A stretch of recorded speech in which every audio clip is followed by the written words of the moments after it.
Hi, this is Harish. और अब मैं आपके साथ में यहाँ पे जो मैंने सी इंस्टीट्यूट की एमसीक्यू बुकलेट में से क्वेश्चन आंसर उठाना स्टार्ट किया था, वो मैं रिज्यूम कर रहा हूँ। Actually there was some issue on my and.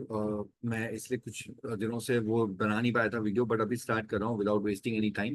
तो टुडे इज 12 अगस्त और मैं इसका पार्ट 5 बना रहा हूँ, और इसके अंदर मैं तीन एमसीक्यूज दे रहा हूँ। एमसीक्यू नंबर 16, 17 एंड 18, ठीक है। और डोंट वरी, पीछे दो एमसीक्यूज है जो एमसीक्यू नंबर 19 एंड 20, ये भी मैं आपको डेट ही लिख देता हूँ। प्रोबेबली ये आज रात को जब मैं अब ये रिकॉर्ड कर रहा हूँ, मैं साथ में ये भी रिकॉर्ड कर लूंगा, या कल सुबह मैक्स, ठीक है। सो बाय 12 और 13, मतलब ये अकॉर्डिंगली उस तरीके से आ जाएगा। अभी इट्स गेटिंग लेट, तो मैं फटाफट से रिकॉर्ड करके डाल देता हूँ। जो भी लोग फर्स्ट टाइम देख रहे हैं, ये एमसीक्यू बुकलेट 2023 वाले एग्जाम्स के लिए निकाली थी इंस्टीट्यूट ने, लेकिन मैं इसको सारा का सारा अपडेट करके डिस्कस करवा रहा हूँ। सो डू नॉट वरी, जितने भी आपके सितंबर 2024 के लिए प्रोविजंस एप्लीकेबल हैं, all those provisions amended version ही मैं डिस्कस करने वाला हूँ। कुछ भी आउटडेटेड आपको मिलने वाला नहीं है। Be rest assured, I am chartered accountant, ठीक है। सो मैं सारी चीजें आपके लिए हैंडल कर दूंगा। I have seen those kind of content. Without wasting much of your time and I just take it further from your, मैं डिस्कस कर रहा हूँ part 5, that is I am taking MCQ number 16, 17 and 18। मैं 19 और 20 भी बना सकता हूँ, लेकिन उसमें बहुत ज्यादा डिफिकल्ट क्वेश्चन है। So please wait for those two questions, बहुत डिफिकल्ट है। और उसका सोल्यूशन मैं प्रॉपर ड्राफ्ट करके देना चाहता हूँ। Okay,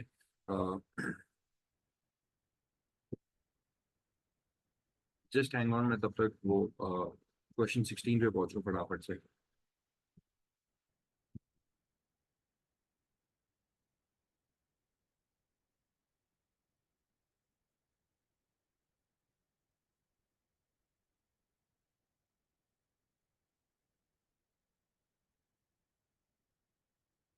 okay, here it is. So because मुझे ये भी पता है आप लोग के एग्जाम्स पास में आ रहे हैं, didn't want to waste much of your time, I have already done some markings so that चीज़ों को आपको उस एंगल में पढ़ना है। I will not go deep into that, ये देखना वो देखना, फटाफट से मैंने सारी चीज़ें मार्क करके रखी हुई है। सो उस ट्रैजेक्टरी पे ही जाएंगे। अब आपको मैंने यहाँ पे ग्रीन कलर का एक बॉक्स बना करके बता दिया है कि यहाँ पे हस्बैंड वाइफ और गिफ्टिंग का कॉन्सेप्ट है। हस्बैंड वाइफ को कुछ असेट गिफ्ट कर रहा है और उस कॉन्टेक्स्ट में बात होने वाली है। Then you can see light blue colour, यहाँ पे लाइट ब्लू कलर का जो 3 लाइन का ब्रैकेट है, वहां पे कुछ रावी लिखा हुआ है। रावी इज दैट फीमेल जो इस क्वेश्चन में हम लोग जिसके बारे में डिस्कस करेंगे। Ravi is working some organisation और उसकी कुछ salary, income and all that thing. Rajesh is the main person जिसके ऊपर ये क्वेश्चन ड्राफ्टेड है, और राजेश का यहाँ पे कुछ डेटा है, सैलरी कितनी आती है उसकी, उसके बारे में बात है। एंड रिया ये दोनों की बेटी है, और इसके बारे में यहाँ पे कुछ बातें हैं, ठीक है। So with this background information at hand, let us start now reading the question very first instance पे। Rajesh has gifted rupees 15 lakh to his wife Ravi on her birthday on 23rd of February 2022। देखो, birthday का कोई भी celebration या कुछ भी context income tax act में कुछ भी नहीं है बर्थडे के रिस्पेक्ट। तो ये डेट और ये इवेंट मेरे लिए कुछ काम का नहीं है, बट यहाँ पे ये जो काम की बात है कि राजेश एंड रावी ये दोनों हस्बैंड वाइफ है आपस में। और इस व्यक्ति ने, जो कि हस्बैंड है, उसने गिफ्ट किया हुआ है 15 लाख रुपए कैश अपनी वाइफ को ऑन हर बर्थडे। रावी ने उस 15 लाख रुपए का क्या किया? तो रावी ने उसमें से 6 lakh rupees out of the gifted amount उसने करुणा को लेंट कर दिया है, मतलब लोन और एडवांस की तरह पैसे दे दिए हैं 1 अप्रैल को, ठीक है।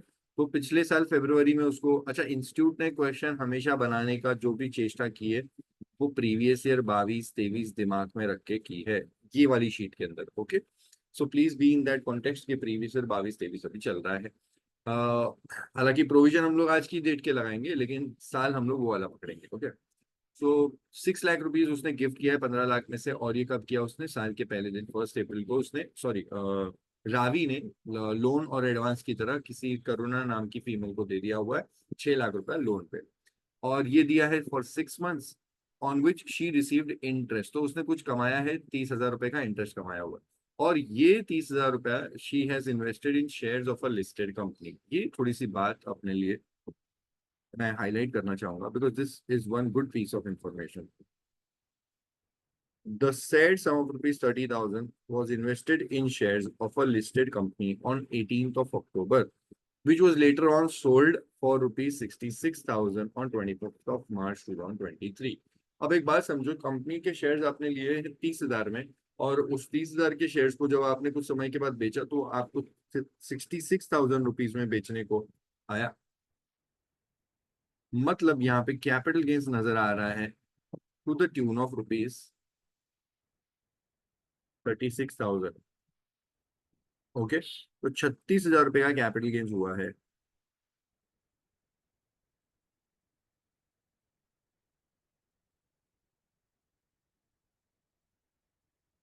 जी, 36,000। STT was paid on the purchase and sale of such shares।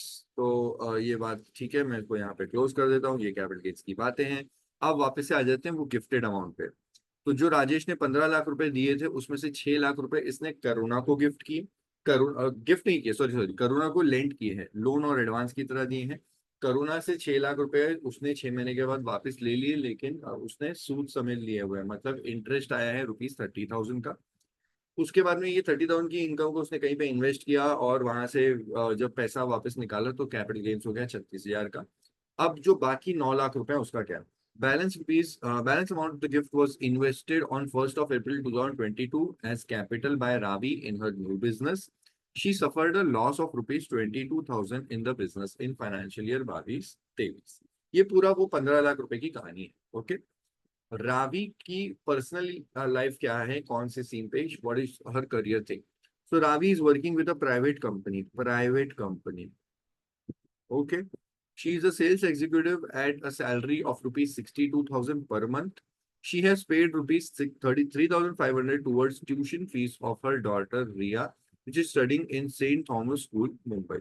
तो यहाँ पे रावी की कुछ इनकम बताइए अपने को,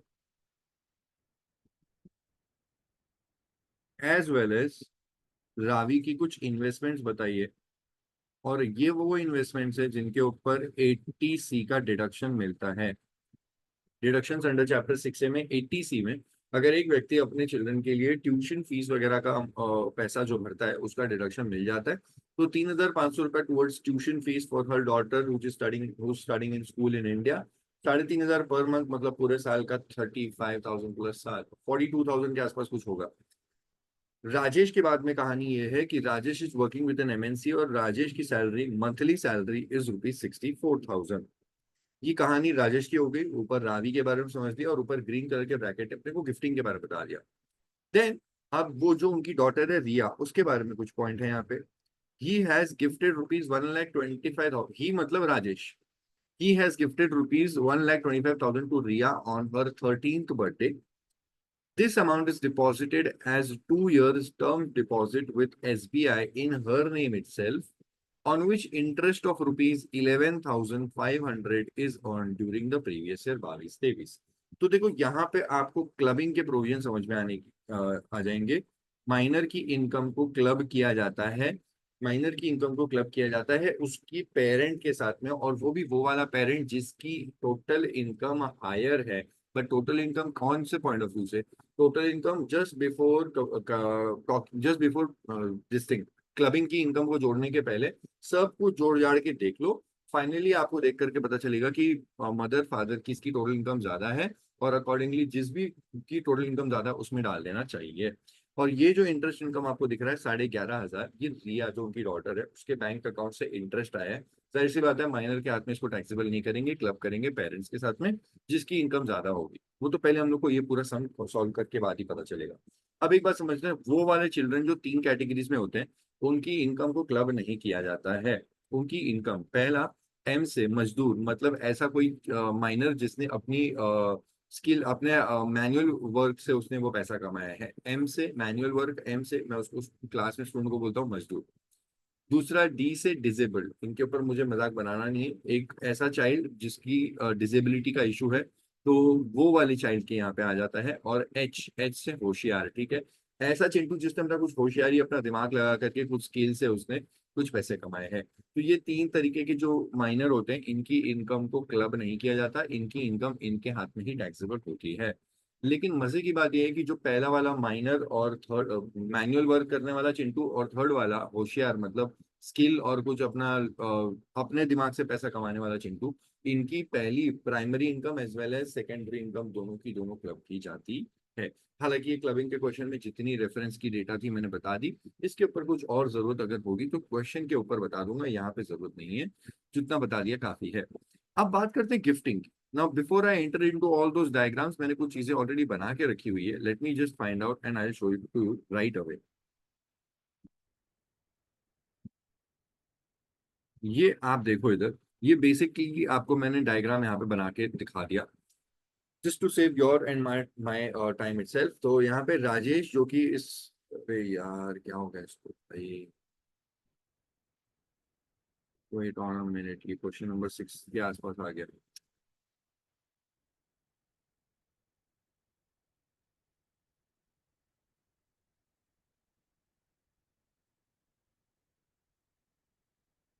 जस्ट एक सेकेंड।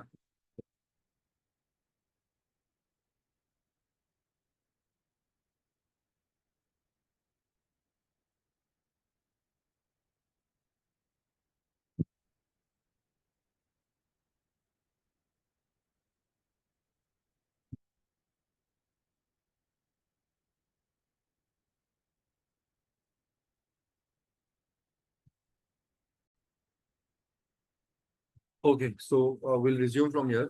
राजेश जो इस क्वेश्चन के अंदर हस्बैंड की कैटेगरी में है स्टेट्स पे, this person has gifted some asset to his wife Ravi. जो गिफ्ट किया वो कैश है 15 लाख रुपए का। रावी ने उसका क्या किया, रावी ने उसका एक हिस्सा लोन्स और एडवांस की तरह किसी करुणा नाम की फीमेल को दे दिया, और रावी ने बैलेंस 9 लाख रुपए इन्वेस्ट कर दिए। तो देखो 6 लाख रुपए लोन्स और एडवांस दे दिया करुणा को, और 9 लाख रुपए इन्वेस्टमेंट कर दी न्यू बिजनेस में। अब ऐसे केस में कहा यह जाता है कि ये जो प्राइमरी इन्वेस्टमेंट रावी की, ये गिफ्टिंग से जो पैसा आया था उसका जो प्राइमरी इन्वेस्टमेंट है, उससे जो भी इनकम आएगी वो क्लब की जाएगी उस ट्रांसफरर वाले स्पाउस के हाथ में।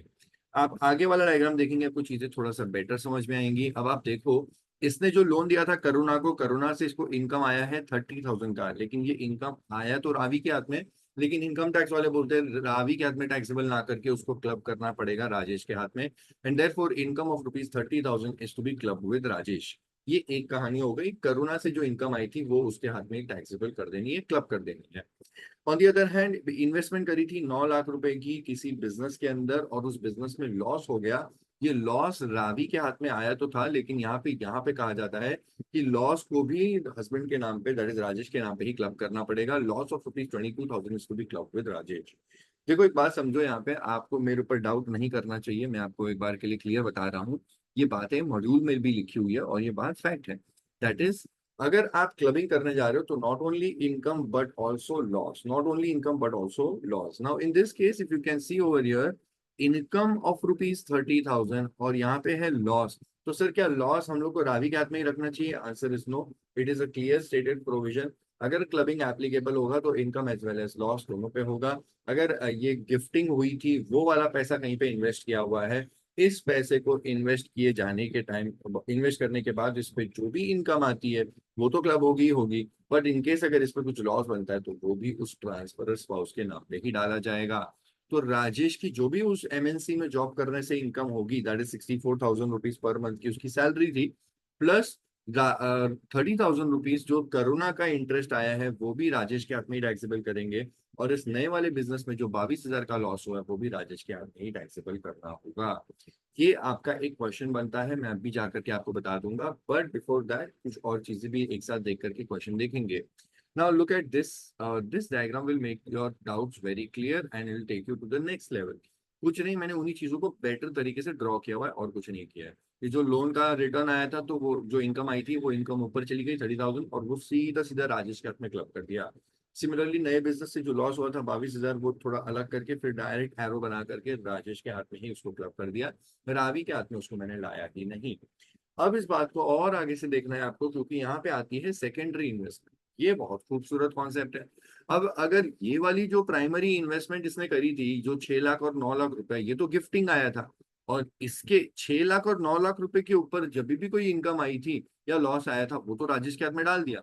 लेकिन ये 30,000 रुपए ये रावी के कमाए हुए हैं, रावी के कमाए हुए हैं, मतलब वो ट्रांसफरी स्पाउस उसके कमाए हुए हैं। और ये 30,000 रुपये अगर कहीं पे इन्वेस्ट करती है तो कहा जाता है कि ये सेकेंडरी इन्वेस्टमेंट है। और ये 30,000 रुपये की इन्वेस्टमेंट पे जो भी रिटर्न्स आएंगे, जो भी इनकम बनेगी, या अगर लॉस भी बनेगा, वो उस रावी नाम की जो फीमेल है उसके नाम पे ही किया जाएगा, मतलब ट्रांसफरी स्पाउस के नाम पे ही।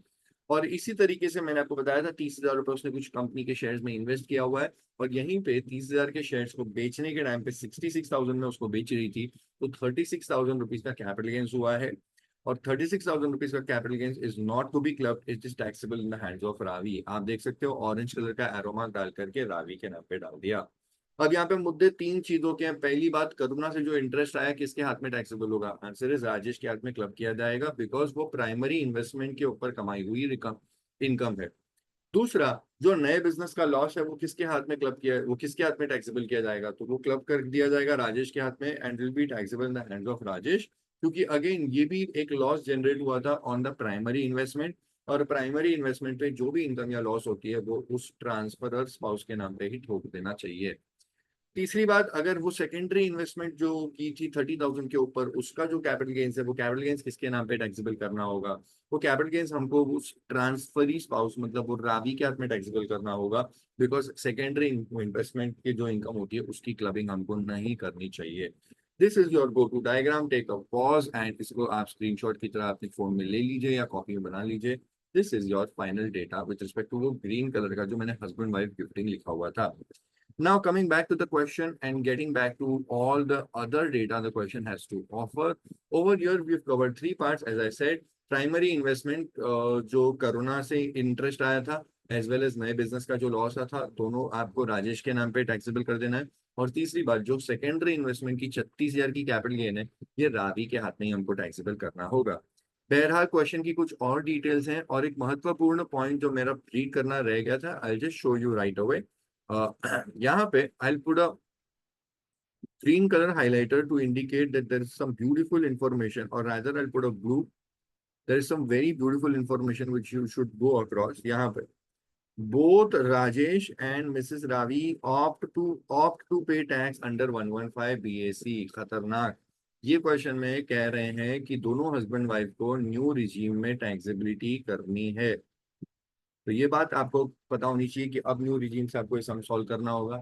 इनफैक्ट मैं आपको ये भी बता दूं कि अगर कोई व्यक्ति न्यू रिजीम में आ रहा है तो 80C का कोई भी डिडक्शन उसको नहीं मिलेगा। इनफैक्ट आपको पता होगा, माइनर की इनकम जब मम्मी पापा में क्लबिंग की जाती है तो वो माइनर की इनकम क्लबिंग करने के टाइम पे जिस भी पेरेंट के हाथ में क्लबिंग की जाती है उस पेरेंट को 1,500 रुपए तक का एग्जेम्पशन माइनस करने को मिलता है। बट ये 1,500 रुपए का एग्जेम्पशन न्यू रिजीम में आने के टाइम पे आपको नहीं मिलेगा। तो ये पूरी डिस्कशन और ये पूरी डेटा के साथ में मैं चीजें आपको अभी फर्दर रीड करके और सॉल्व करके बताता हूँ।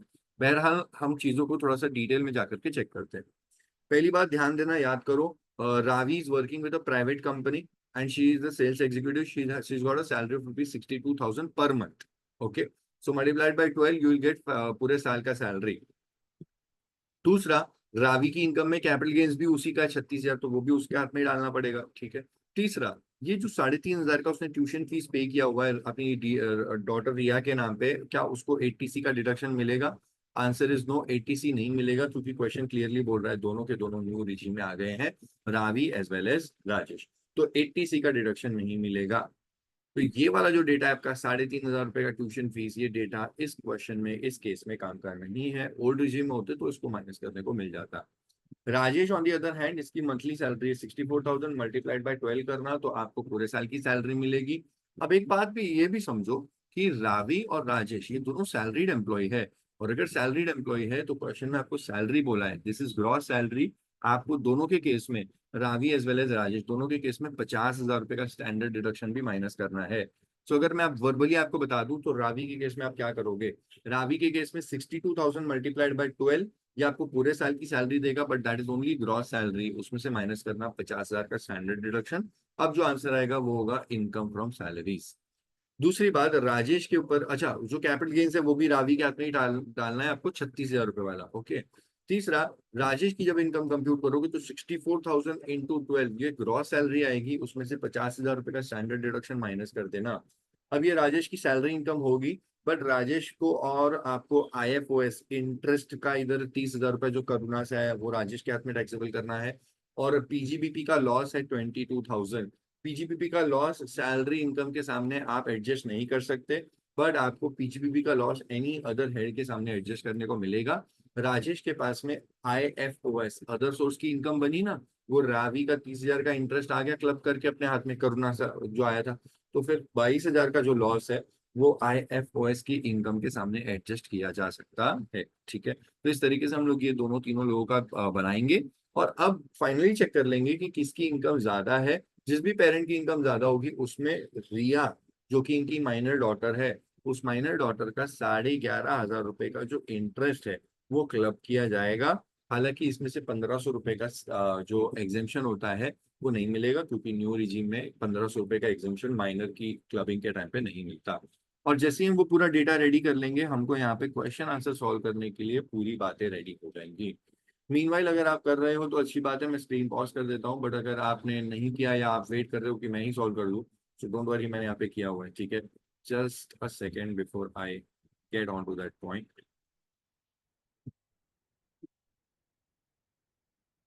हम्म, अब आप यहाँ पे देख सकते हो मैंने ऑलरेडी चीजों को बना के रखा हुआ है।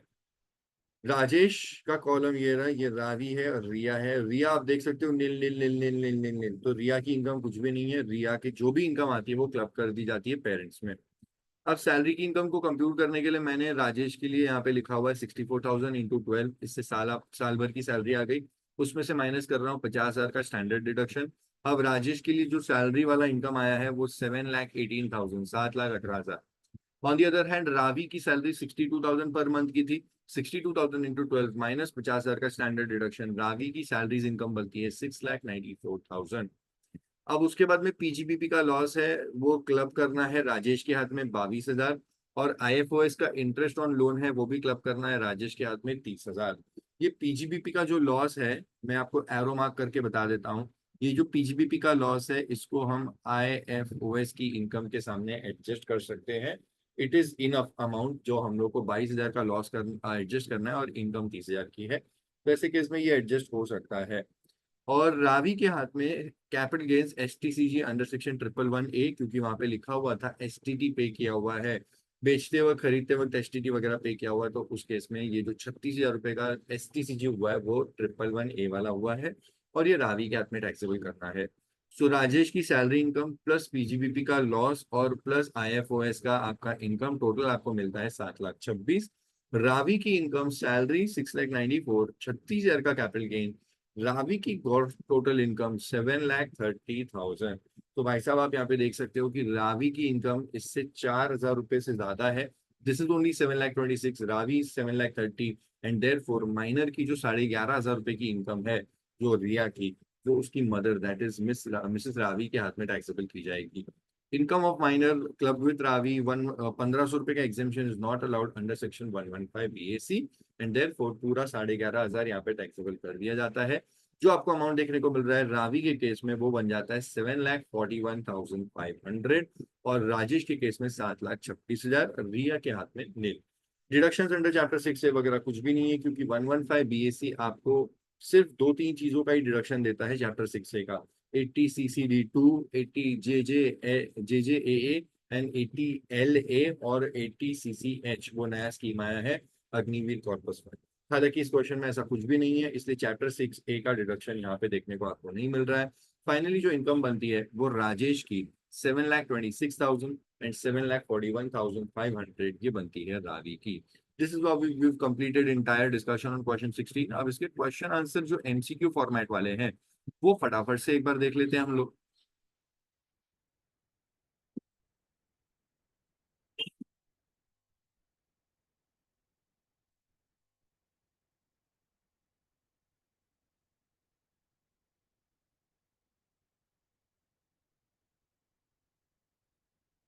ये इसमें क्या हो गया यार।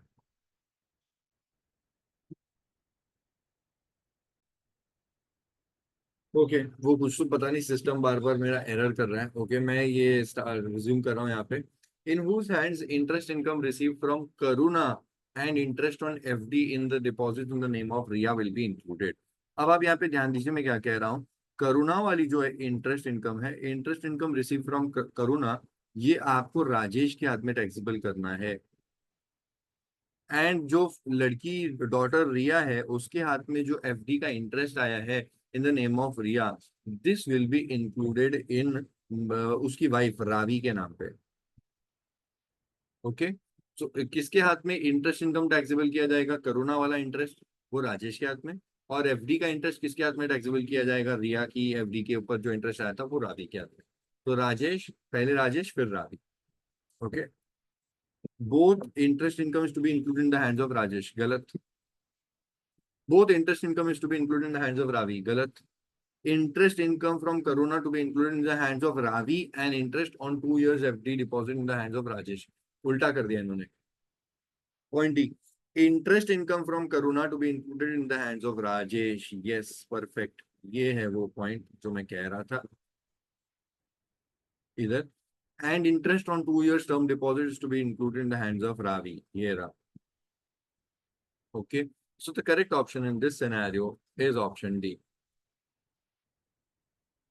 Okay, next question, 16.2.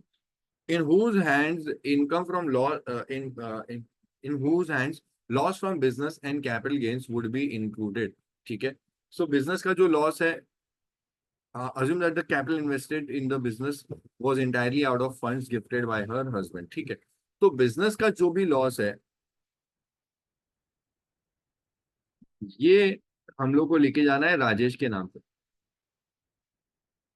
और ये जो कैपिटल गेन्स हुई है वो सेकेंडरी वाली इन्वेस्टमेंट पे 36,000 की STCG 111A वाली, ये रावी के हाथ में लेके जानी है। ओके, तो यहाँ पे भी पहले राजेश फिर Ravi. Both loss from business and capital gains would be included in the hands of Rajesh, गलत। Both loss would be taxable in the hands of Ravi, business loss और कैपिटल गेन्स, गलत। Loss from business is included in the hands of Rajesh, correct, and capital gains in the hands of Ravi, यही मैं कह रहा था। सो मेरा पहला वाला जो वो है इधर रहा, और दूसरा रावी वाला पॉइंट ये रहा, and therefore option C happens to be the correct answer. Let me first clarify option D में क्या है। Loss from business in the hands of Ravi and capital gains in the hands of Rajesh, नहीं भाई ये इन्होंने उल्टा कर दिया है। तो यहाँ पे इस केस में correct option is option C. Okay, now, what would be the total income of Mrs. Ravi for the previous year 22-23 and what will be the total income of Rajesh for the previous year 22-23? अब एक बात समझना, मैं आपको यहाँ पे एक बार के लिए क्रॉस वेरीफाई करवा दूंगा, आपको लगेगा कि मेरा आंसर गलत है। यहाँ पे स्क्रीन मैंने थोड़ा सा मिनिमाइज किया हुआ है, जस्ट मैं आपको दोनों एंड दिखा पाऊँ इसीलिए। नाउ लुक एट इट, आपको स्क्रीन के एक्सट्रीम कॉर्नर पे दिखेगा राजेश का सैलरी 7,26,000 है, और जो ऑप्शन आपको फोर्थ वाला क्वेश्चन पूछा गया what would be the total income of Rajesh, मैं हाईलाइटर दे देता हूँ। देखो ये राजेश के लिए बोला गया है। अब मेरे को जो आंसर आया 7,26,000 वो आपको यहाँ पे कहीं पे भी नहीं दिखेगा। इस 7,26,000 को आपको इधर रखना है, ये होगा आपका ऑप्शन 809,500, ये हो नहीं सकता। 808,508 8,08,000 ये भी नहीं होगा। 7,98,000 ये भी नहीं होगा। बट 7,76,000 मेरा आंसर कैसे बन सकता है?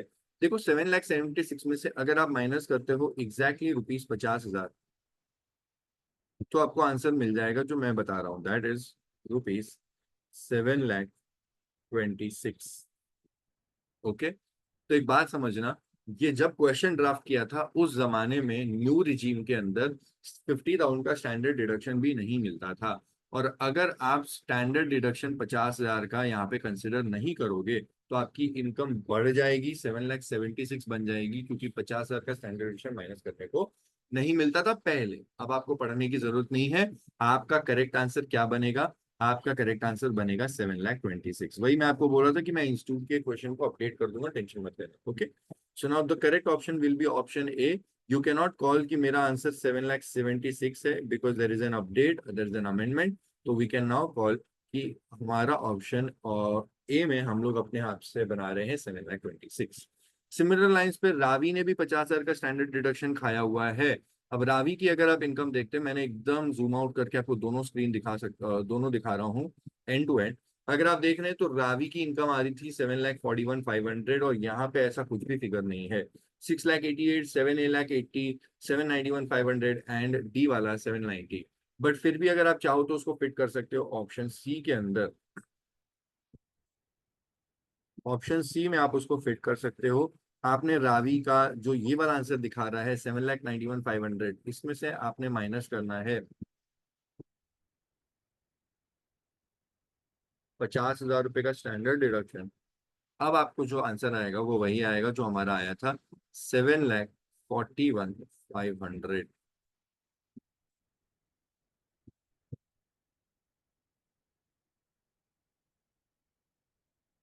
7,41,500।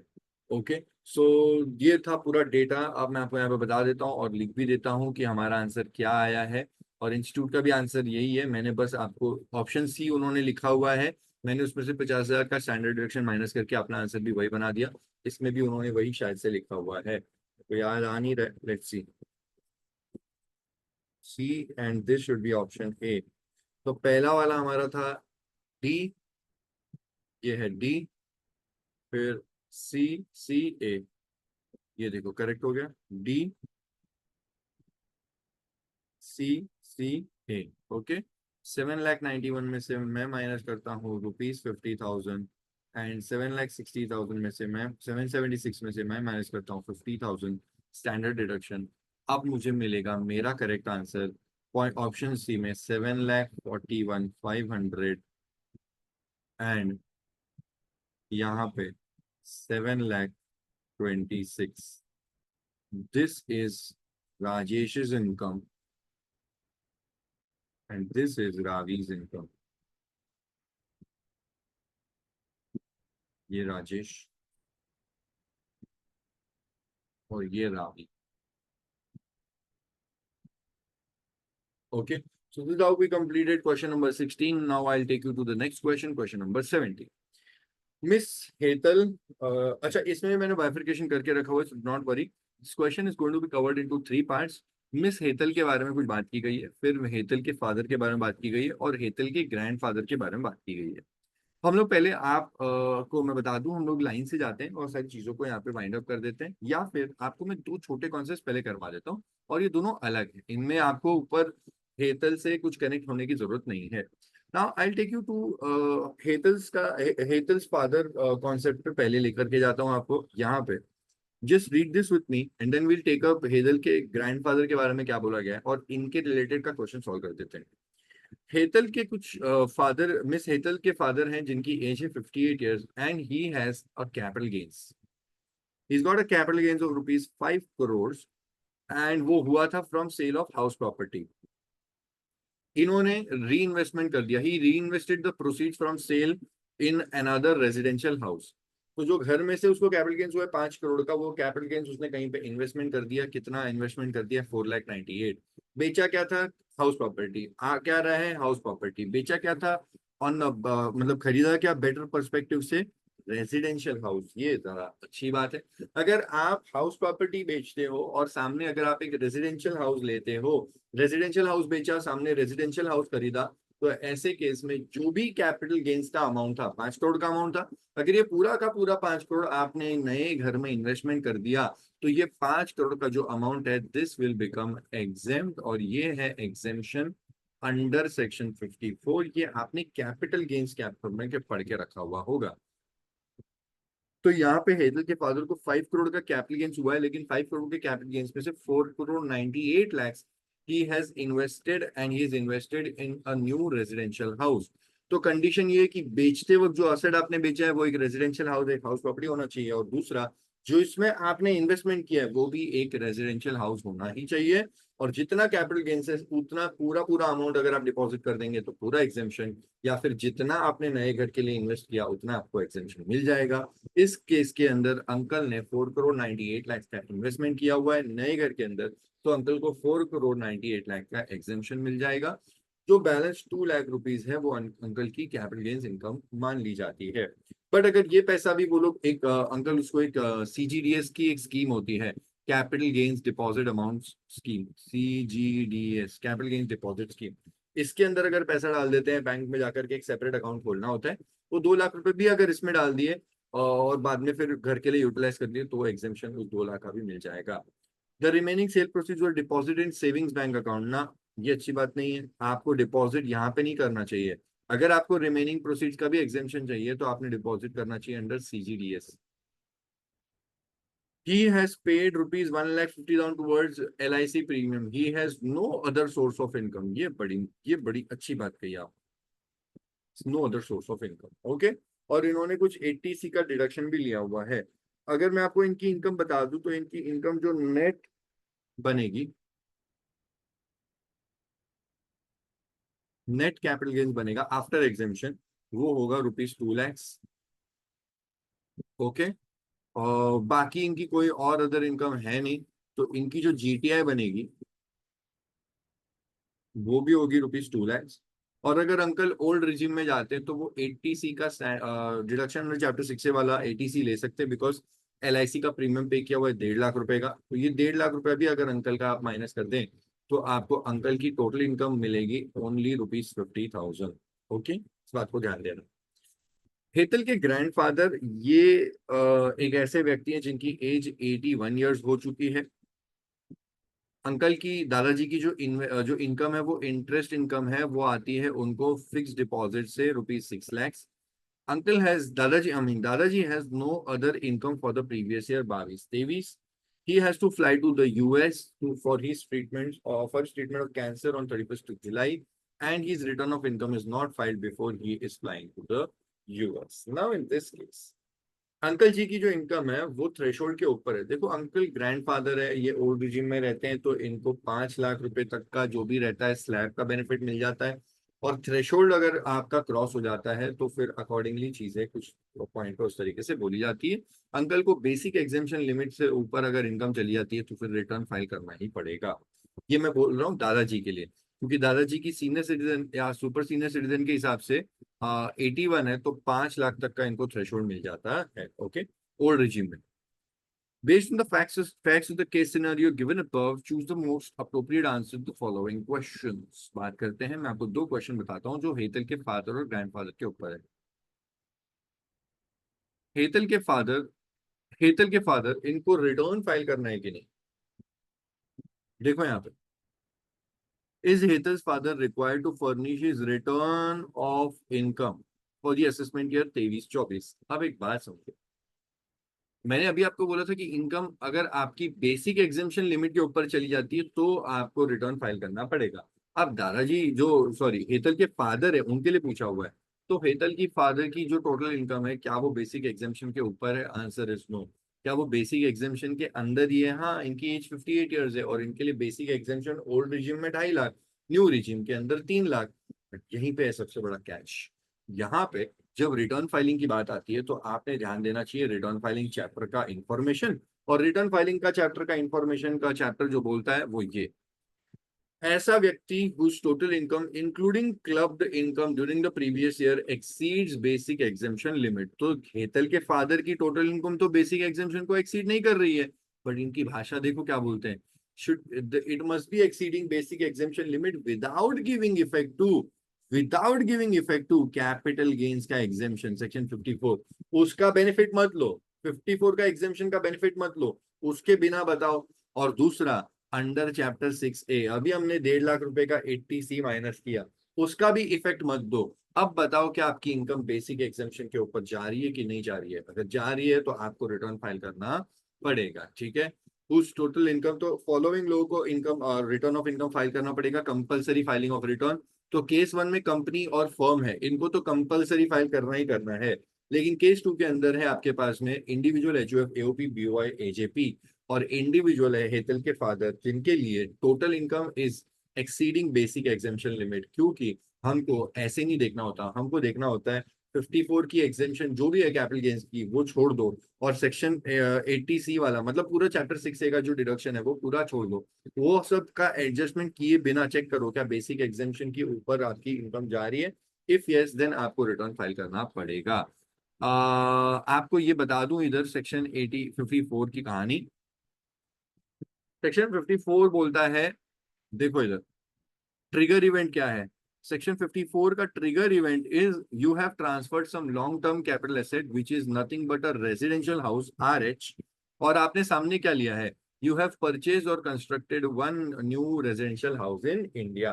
तो आपको एग्जेम्पशन कितना मिलेगा?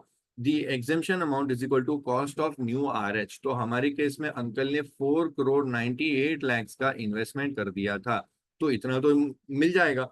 बाकी 2 लाख का अगर आपको एग्जेम्पशन चाहिए तो फिर amount should be deposited in CGDS before return filing date. लेकिन अंकल ने तो सेविंग्स में डाल के रखा हुआ था, तो वो 2 लाख का एग्जेम्पशन नहीं मिलेगा, सिर्फ 4 करोड़ 98 का मिलेगा। हालांकि इस केस में जो हमको पूछा गया है उसमें ये सब की जरूरत ही नहीं लगती, क्योंकि जब आपको रिटर्न फाइलिंग के बारे में पूछा जाता है तो वो लोग बोलते हैं बिना आप 54 की एग्जेम्पशन का बेनिफिट लिए और बिना चैप्टर 6A का बेनिफिट लिए आप बताइए। तो इस केस में अंकल को, जो हेतल के फादर हैं, हेतल के फादर को, हेतल के फादर को कैपिटल गेन्स हुआ है, एंड छोटा मोटा अमाउंट का नहीं, कैपिटल गेन्स अंकल को जो हुआ है वो है ₹5 करोड़ का। और भाई बेसिक एग्जेम्पशन लिमिट 2.5 लाख होती है ओल्ड रिजीम में, और वो रिजीम में 3 लाख। तो फिर अगर बेसिक एग्जेम्पशन के ऊपर है तो फिर क्या टैक्स रिटर्न फाइल करना ही पड़ेगा। पहला पॉइंट ये लोग बोल रहे हैं कि no he is not required to file since his income does not exceed basic exemption limit. नहीं भाई, ये लोग वो प्रोविजन समझ नहीं पाए हैं। Yes, he is required to furnish the return of income on or before 31st of July. Yes. देखो इंडिविजुअल है, अब मैंने वो मेरे रिटर्न फाइलिंग चैप्टर का कट डाल के नहीं रखा, मैं भूल गया। बट रिटर्न फाइलिंग में आपको याद होगा, इंडिविजुअल नाम के जो इंडिविजुअल कैटेगरी के जो लोग होते हैं, इनके ऊपर अगर टैक्स ऑडिट वगैरह नहीं है तो इनको फाइल करना होता है by 31st of July 2000 of that previous year खत्म हो जाने के बाद में। 30 सितंबर ये डेट इनके लिए नहीं है, 31 अक्टूबर इनके लिए नहीं है, ये सब टैक्स ऑडिट की वगैरह की डेट होती है। और अंकल जी का कोई टैक्स ऑडिट होने वाला नहीं है। टैक्स ऑडिट तब होता है जब आपका बिजनेस है और बिजनेस में से आपका जो टर्नओवर हुआ है वो 1 करोड़ के ऊपर का है, तो टैक्स ऑडिट करवाना पड़ता है। क्वेश्चन ने इस बात को क्लियर कर दिया है कि he has no other source of income. Therefore मैं ये मान के चल रहा हूँ कि हेतल के फादर का टैक्स ऑडिट नहीं होने वाला है। और अगर टैक्स ऑडिट नहीं होने वाला है तो फिर ऐसे केस में रिटर्न तो फाइल करना ही करना है, ये बात तो पक्की है। Yes, he is required to furnish return, but when he should file on or before 31st of July 2023। Okay, so this was the data with respect to Hetal के फादर। अब और एक डेटा है that is with respect to Hetal के grandfather. We've got another point over here जहाँ पे हेतल के grandfather का पॉइंट है। हेतल के grandfather is aged 81 years and he has some interest income on fixed deposit 6 lakh rupees, और उनकी प्रीवियस ईयर में कोई भी इनकम नहीं है। वो US जाना चाह रहे हैं 31 जुलाई को, क्योंकि उनको ट्रीटमेंट करवाना है कैंसर का, एंड उन्होंने अपना रिटर्न फाइल किया हुआ नहीं है। सवाल क्या है? सवाल ये है कि क्या हेतल के father is required to pay advance tax. भाई साहब, यहाँ पे इंस्टीट्यूट को मानना पड़ेगा, जिस तरीके से स्टूडेंट को टेस्ट किया जाता है सुपर लेवल। यहाँ पे एक्चुअली रिटर्न फाइलिंग के बारे में पूछना चाहिए था, बट यहाँ पे पूछ लिया आपके बारे में, आपसे पूछ लिया क्या एडवांस टैक्स। एडवांस टैक्स लगेगा कि नहीं लगेगा ग्रैंडफादर, हेतल के ग्रैंडफादर के लिए। एडवांस टैक्स के बारे में आपको एक बात यहाँ पे बता दूं कि हर उस व्यक्ति का जिसका टैक्स इज मोर देन ₹10,000, ये obligation to pay advance tax arises अगर आपका एडवांस टैक्स जो आ रहा है वो 10,000 से ज्यादा का आ रहा है। पर अपने लिए जो काम का पॉइंट है वो ये वाला पॉइंट है, सीनियर सिटीजन और रेजिडेंट सीनियर सिटीजन जिनकी एज 60 years या मोर है, who is not having any PGBP income shall not be liable to pay advance tax। अगर आपका कहानी का कोई अगर पूरा गेम घूमेगा तो वो ये है, not having any PGBP income. और दूसरा अगर आपकी कहानी का गेम घूमेगा तो ये सीनियर सिटीजन। तो पहली बात, ये हर किसी को नहीं बोला जाता। सीनियर सिटीजन को बोला जाता है कि आपको एडवांस टैक्स पे करने की जरूरत नहीं है, बट उसके अंदर भी कंडीशन ये है कि सीनियर सिटीजन की PGBP से कोई भी इनकम नहीं होनी चाहिए। ओके, तो ये दो बातें अगर मेरे को मिल जाएंगी तो मैं कह दूंगा। क्या दादाजी की उम्र सीनियर सिटीजन, क्या दादाजी सीनियर सिटीजन है क्वेश्चन में? यस, दादाजी की जो उम्र है वो 81 years है। दूसरा, क्या दादाजी हमारे इंडिया के हैं, मतलब क्या वो रेजिडेंट दादाजी हैं, मतलब क्या वो देसी दादाजी हैं? ठीक है, तो आंसर इज यहाँ पे कुछ बोला हुआ नहीं है, एंड आई बिलीव कि वो US में सिर्फ ट्रीटमेंट करवाने जा रहे हैं और वो मोरलेस यहीं पे रहते हैं। एंड देयरफॉर अज्यूमिंग कि जो हेतल के ग्रैंडफादर है ही is a resident of India, resident income tax के हिसाब से रेसिडेंट सीनियर सिटीजन है। और दूसरी बात, उनकी PGBP इनकम नहीं होनी चाहिए। तो क्वेश्चन में येलो वाला लाइन देखो, he has no other income in the previous 23-22-23, सिर्फ इंटरेस्ट इनकम है। दैट इंडिकेट्स कि हमारे केस के लिए बेस्ट सूटेड है। हम लोग जा करके देख रहे हैं आंसर, पहला answer, no he is not required to pay advance tax since he is a senior citizen. ये आंसर सही तो है बट ये पार्शियली करेक्ट है, आप आगे देखेंगे तो शायद आपको क्लैरिटी मिल सकती है। Yes, he is required to pay advance tax since, नहीं भाई, required to pay advance tax तो हो ही नहीं सकता। लास्ट वाला भी he is required to pay advance tax since his total income, नहीं भाई एडवांस टैक्स पे करना ही नहीं है, दादाजी की बिजनेस इनकम नहीं है, दादाजी रेसिडेंट है और वो सीनियर सिटीजन है। No, he is not required to pay advance tax since he is a senior citizen and he is not having any other income under the head PGBP. Correct answer is option C. Option A भी correct है, but I will say on a better perspective, option C is anytime giving correct answer. So option C should be the correct option. ये मैंने आपको सारे बता दिए, आपको B और सी बता दिया। अब बात करते हैं हेतल की क्या कहानी है। ये जो हेतल नाम की फीमेल है उसके पास में कुछ घर वगैरह है। Miss Hetal transfer to her husband, एक सेकेंड,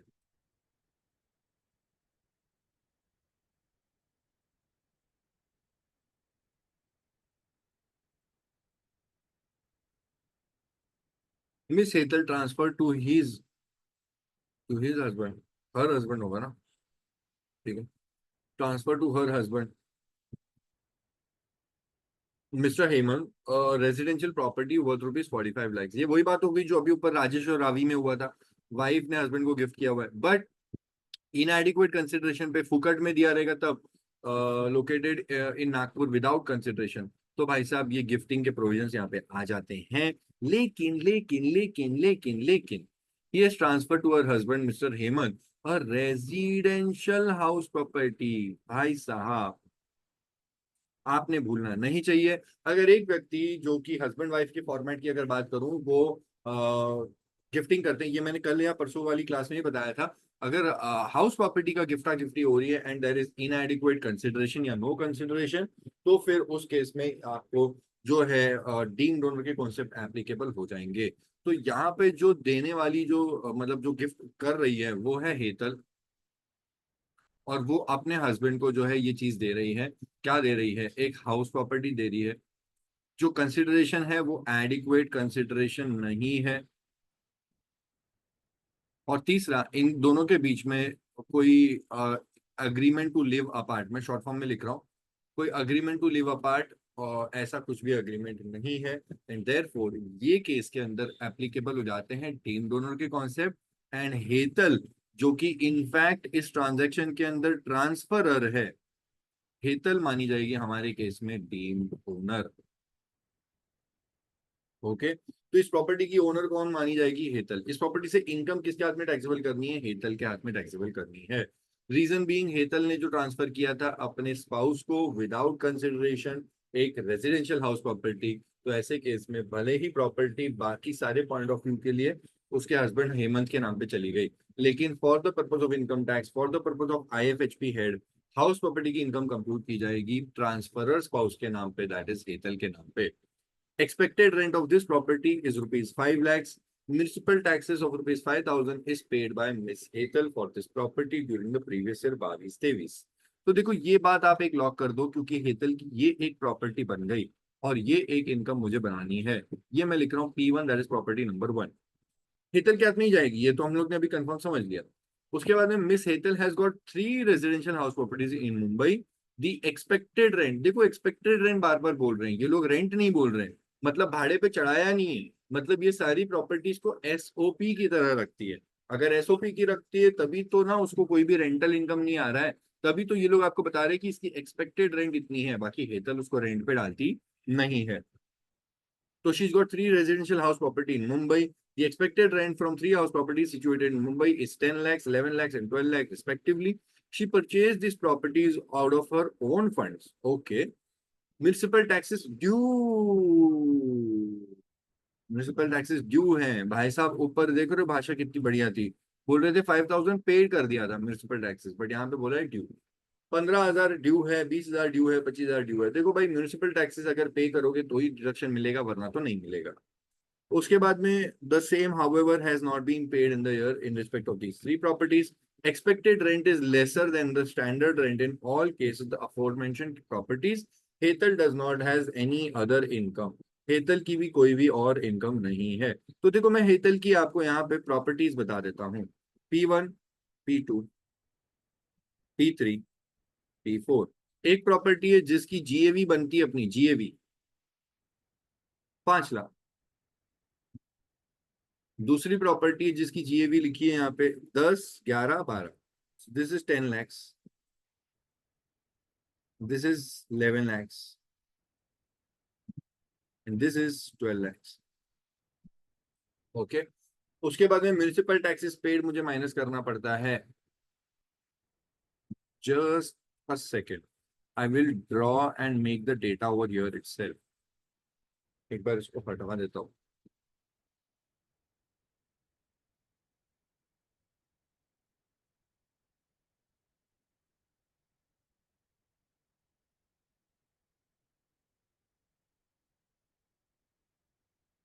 जिनको भी वो डीन डोनर वाली कॉन्सेप्ट का चार्ट चाहिए, वो मेरी नेक्स्ट वाली, इसके ठीक पहले वाली क्लास जो है पार्ट 4, उसके अंदर मैंने बनाया हुआ था। अब मैं यहाँ पे माइनस कर रहा हूँ, minus MTP municipal taxes paid, जो कि सिर्फ एक ही घर के लिए पे किए गए थे, प्रॉपर्टी 1 के लिए। अब मैं देख रहा हूँ इन सारे घरों की NAV क्या बनेगी। तो भाई साहब, इसकी NAV बनेगी 4,95,000, इसकी NAV बनेगी 10 लाख, ये तो सेम 11 लाख और 12 lakh. Okay. Dash dash dash करके ये सारी चीजों में इधर कुछ भी माइनस हम लोग नहीं करेंगे। और यहाँ पे NAV में से आप माइनस करते हैं 30% स्टैंडर्ड डिडक्शन। तो ये 30% स्टैंडर्ड डिडक्शन, और इंटरेस्ट ऑन लोन तो कुछ भी नहीं है। तो ये वाला अमाउंट लेस करने के बाद में अब जो मुझे फाइनली फिगर मिलेगा, that will B IFHP। But हमको तो कोई दो घर को SOP रखने का बेनिफिट मिल जाएगा ना।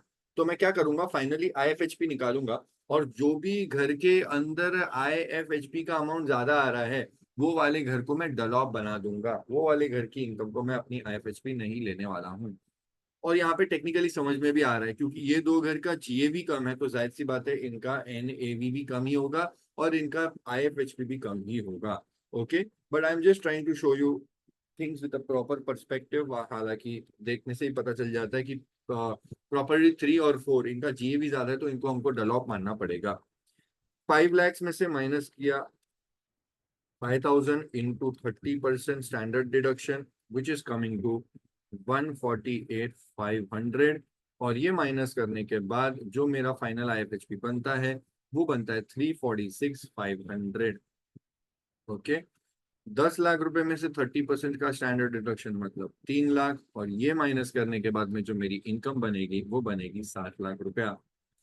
11 लाख रुपए में से स्टैंडर्ड डिडक्शन 30% विल बी 3,30,000, और ये माइनस करने के बाद में जो मेरी IFHP की इनकम बनेगी वो 7,70,000। 12 लाख रुपए की जो मेरी NAV है, उसमें से 30% स्टैंडर्ड डिडक्शन बोलेगा तो 3,60,000, और ये माइनस करने के बाद में जो बनेगी वो होगी मेरी IFHP। अब एक बात समझो कि ये तो कम अमाउंट है, 3,46,500, और ये है 7 लाख रुपीज। तो ये दोनों को मैं बना देता हूँ कि ये है मेरी DLOP. I will treat these two properties as my deemed to be let out property, क्योंकि डलॉप में जितना कम अमाउंट रखोगे उतना अच्छा। और मैं ये कह दूंगा कि मतलब मैं मतलब हेतल, वो ये कह देंगी कि हमारी जो ये वाली प्रॉपर्टी 3 और 4 है, ये दोनों प्रॉपर्टीज हमारी SOP है। ओके। और SOP के केस में आपको NAV, इनफैक्ट मैं जस्ट एक बार के लिए कट ऑफ कर रहा हूँ डेटा, इफ यू से दिस, क्योंकि अब तो हमको पता चल गया कि अमाउंट ज्यादा आने वाला है, तो ऐसे केस में हम ये बोल देंगे कि SOP है, तो NAV हम लोग ले लेंगे नील, और 0 का 30% कुछ भी नहीं होता, तो ये भी बन जाएगा नील, और ये भी बन जाएगा नील। ओके। तो मेरा SOP का आंसर बनेगा 0, 0, और डलॉप का आंसर बन जाएगा 346,500 प्रॉपर्टी 1, और प्रॉपर्टी 2 का 7 लाख रुपीज। टोटल जो इनकम बनेगी इस केस में IFHP, दैट इज हितल की, वो 7 3 10, 10,46,500। This is the final answer with respect to Hetal की जो बनेगी IFHP इनकम। तो मैंने चेक करके देख लिया, क्योंकि ये ज्यादा आ रहा था, तो मैंने इन दोनों घर को बना दिया SOP, और इसको बना दिया मैंने डलॉप। ओके।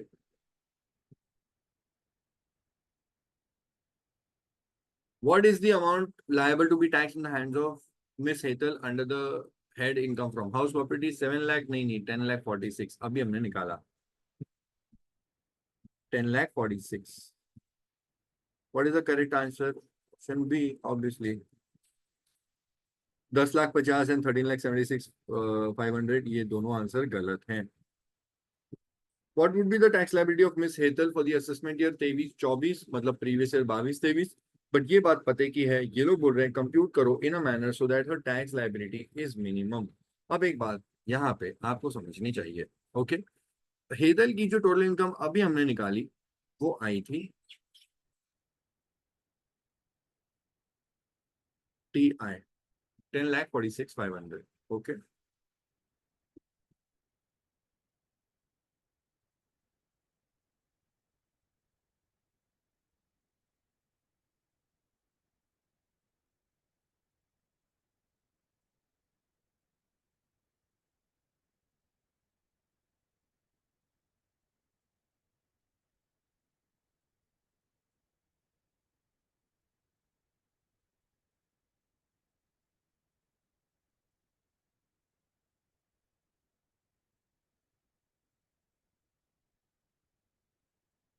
सिमिलरली यहाँ पे भी हम लोग इसको ऐसे ही, सारे स्लैब्स में डालेंगे क्योंकि अभी आपको टैक्स कंप्यूट करना है. बट मैंने जो येलो हाइलाइटर किया था वो ये बात से कहा था आपको, ये कह रहा था मैं कि कंप्यूट करो in such a manner so that her tax liability is minimise. इस भाषा का जब यूज इंस्टीट्यूट करता है तो वो आपको ये कहना चाह रहा है कि आप चेक करके देखो ओल्ड रिजीम में आंसर कितना आ रहा है और न्यू में कितना आ रहा है. अकॉर्डिंगली बता दो कि what is the best perspective, कहाँ पे उसको टैक्स अमाउंट कम आएगा, वो वाला और रिजीम उसको बता दो, वो फॉलो करेगी. Okay, so in this case what you can do is, यार टोटल इनकम को मैंने स्लैब के हिसाब से बांटा हुआ है. ओल्ड रिजीम के स्लैब आपको पता है हर 2.5 लाख रुपए के हिसाब से यहाँ पे ओल्ड रिजीम में स्लैब हुआ करता था TI. Okay, in this case मैंने टॉप पे लिखा हुआ है old regime up to 2.5 lakh nil है. I do this amount as nil. 2.5 lakh के ऊपर 5% मतलब ₹12,500. फिर 5 लाख के ऊपर 20% मतलब 1 लाख रुपया. एंड फिर 46,500 उसके ऊपर 30%.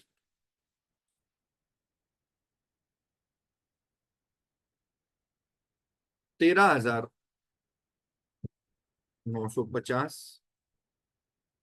अब इन तीनों फिगर्स को हम लोग अगर प्लस करते हैं तो हमको आंसर मिलता है 1,26,500.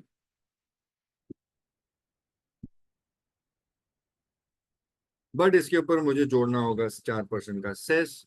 सेस आ रहा है 5058. और जब मैं सेस जोड़ता हूं तो मेरे को फाइनल आंसर मिलेगा 131,508.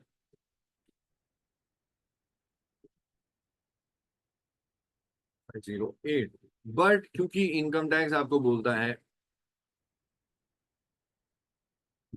टैक्स लायबल या फिर पेएबल, बट इनकम टैक्स आपको बोलता है भाई साहब राउंड ऑफ करके बताइए, तो इस केस में जो राउंड ऑफ करके आंसर बनेगा that will B ₹131,510.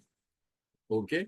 On the other side, if I were to talk about new regime in which if Hetal is following the new regime, तो यहाँ पे 3-3 लाख रुपए का स्पीड ब्रेकर है. This makes things very easier. पहले वाले case में कुछ नहीं आएगा. 3 लाख के ऊपर 5% मतलब 15,000.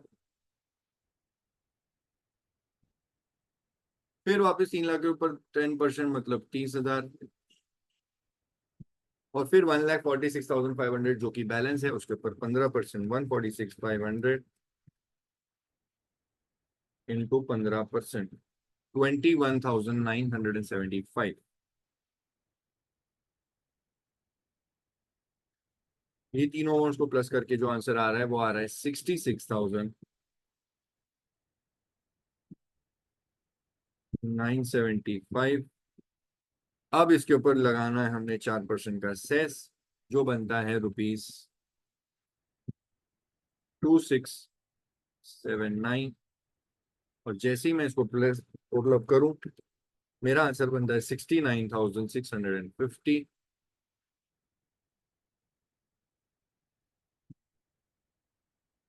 Four, this is the amount of tax liable tax liability या फिर जो अमाउंट पे करना है अगर टीडीएस वगैरह का एडजस्टमेंट के बाद की बात बोली जाए तो। बट चूंकि हमारा इनकम टैक्स हमको बोलता है राउंड ऑफ कर दीजिए, और राउंड ऑफ करने के लिए हम लोग इसको लेके आते हैं नियरेस्ट मल्टीपल ऑफ रुपीज 10, और इसको ले जाएंगे पीछे, दैट इज 69,650। और मेरी नजर में करेक्ट ऑप्शन होना चाहिए न्यू रिजीम में जाकर के ये कह देना कि हमारा आंसर 69,650 आएगा, बिकॉज ओल्ड रिजीम में रहोगे तो ज्यादा चला जाएगा टैक्स का अमाउंट। तो ओल्ड रिजीम में रहेंगे और करेक्ट आंसर होगा 69,650। अब आप देख रहे हो कि मैंने यहाँ पे कट करके आंसर अपने हाथ से लिखा हुआ है, मरता क्या ना करता, मैंने आपको यही बोला था कि ये जो शीट है इंस्टीट्यूट ने पुराने टैक्सेशन के रेट के हिसाब से बनाई हुई है। तब दो थोड़ा सा स्लैब में फर्क हुआ करता था न्यू रिजीम के टाइम पे। तब 2.5-2.5 लाख का स्लैब हुआ करता था, जैसे यहाँ पे 3-3 लाख है ना, ये 3-3 लाख है ना, हर 3-3 लाख के ऊपर 5-5% बढ़ रहे हैं। तो इसके पहले वाला अटेम्प्ट के अंदर 2.5-2.5 लाख रुपए का था, 2.5-2.5 लाख रुपए के ऊपर 5-5% चेंज होते थे। बट आपको वो सब अभी नहीं करना है भाई, आपको यही करना है जो मैंने स्क्रीन पे किया हुआ है, 3-3 लाख रुपए का ये जो मैंने किया हुआ है न्यू रिजीम के अंदर, जिसमें मेरा आंसर 69,650 आ रहा है भाई, ये करना है, गलत मत करना, okay. So coming on to the point and I will give you this answer. अगर आप वो वाले पहले हिसाब से जाते तो आंसर ये कुछ आता, लेकिन यहाँ पे अपना करेक्ट आंसर नहीं बैठ रहा है। मैंने ऑप्शन सी को ही मॉडिफाई करके अपना आंसर वहां पे लिख दिया है। Correct answer should be 69,650, and that is how we are saying अपना correct option is option C. If I were to give you the correct answer of these three four cases, case A के लिए option B, C, B, C, B C, B C. तो yes, correct, B C, B C, okay. So मैंने चीजों को थोड़ा सा modify किया on this note and I made it 69,650. Okay, please make it a point. बाकी सारी चीजें जो भी है वो करेक्ट अपनी आई है। Last question for tonight and then जैसे मुझे टाइम मिलेगा खाना वाना खा के मैं वापस से वो क्वेश्चन 19 और 20 का भी मुझे रेडी करना है। उसमें मुझे कुछ अच्छे से टेबल्स बनाने हैं, जैसे मैंने राजेश और रावी और ये सब में करके रखा हुआ था। I don't want to waste your time, पहले ही रेडी करके फिर सीधा वीडियो बना दूंगा। That will be the last video in this series of CA institute का case based MCQ. Okay, starting with the last question for tonight, that is question number 18, Miss Chanchal। चंचल की as है 45 years. Okay, इस question के अंदर भी what I have done is मैंने कुछ चीजों को ब्रेक डाउन करके ऑलरेडी रखा हुआ है। So this is some sort of loss that they are talking about, and this is also some sort of loss that they are talking about. यहाँ पे कुछ आपको एसटीसीजी का डेटा देखने को मिलता है, एंड दैट इज हाउ आपका काम खत्म हो जाएगा। बट बहरहाल आपको यहाँ पे ये भी समझना है कि this is someone talking to you about TDS, and this is some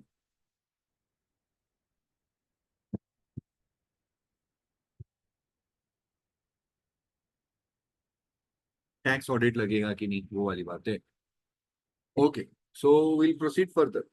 चंचल जो कि जिसकी उम्र है 45 years provides the following data of her gross receipt for the financial year 21-22 and 22-23। ये क्वेश्चन के अंदर मैं वापस से बता रहा हूँ, मैंने कई बार ये बात बोली हुई है कि इंस्टीट्यूट ये सारे क्वेश्चन को बनाया है ऑन द बेसिस ऑफ 22-23 वाला प्रीवियस ईयर। तो आप अपने दिमाग में लेकर के चलो कि आपको उस फाइनेंशियल ईयर प्रीवियस ईयर 22-23 के हिसाब से आंसर देना है। चंचल ने ये आपको डेटा दिया हुआ है 22-23 में। आपको ऑरेंज हाइलाइटर से बता देता हूँ कि मेरा जो करेक्ट फाइनेंशियल ईयर है वो है ये CFY, करंट फाइनेंशियल ईयर मेरा ये वाला है। और उसके पहले वाला जो 21-22 है ये PFY, preceding financial year. Okay,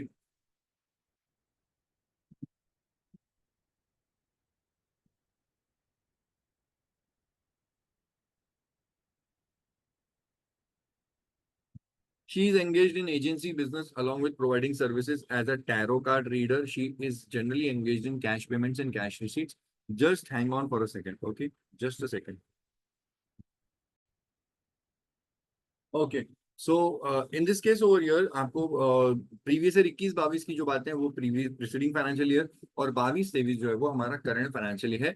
she is engaged in agency business, ध्यान देना ये, along with providing services, she's doing some sort of business also, and also she is providing some services as a tarot card reader. She is generally engaged in cash payments and cash receipts. Okay, now ये data आपको दिया जाता है। अब मैं आपको एक बात बताता हूँ, अगर मैं आपको एक चार्ट बताऊं तो आपने उससे चीजों को गेज करना चाहिए। ये चार्ट आपके एग्जाम के लिए आपको कतई एकदम इंपॉर्टेंट लेवल का चार्ट बन सकता है।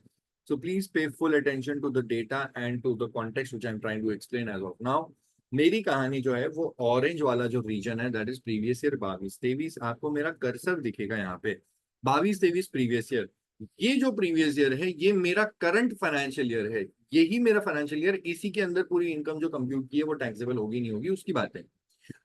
अब प्रीवियस ईयर 22-23 की जो करंट फाइनेंशियल ईयर है इसकी अगर टर्नओवर या टोटल सेल्स 1 करोड़ को ज्यादा चली जाती है, अगर मैं कोई बिजनेस करने वाला व्यक्ति हूँ और बिजनेस से होने वाला टर्नओवर या बिजनेस की टोटल सेल्स 1 करोड़ से ज्यादा की है, या फिर इसी फाइनेंशियल ईयर के अंदर मैंने कुछ प्रोफेशन किया था और उस प्रोफेशन से जो ग्रॉस रिसीप्ट है वो 50 लाख से ज्यादा की है, इस साल का बिजनेस का टर्नओवर या फिर प्रोफेशन का ग्रॉस रिसीट्स अगर 1 करोड़ या 50 लाख की जो लिमिट है उससे ज्यादा चला जाता है, तो मुझे लगेगा tax audit.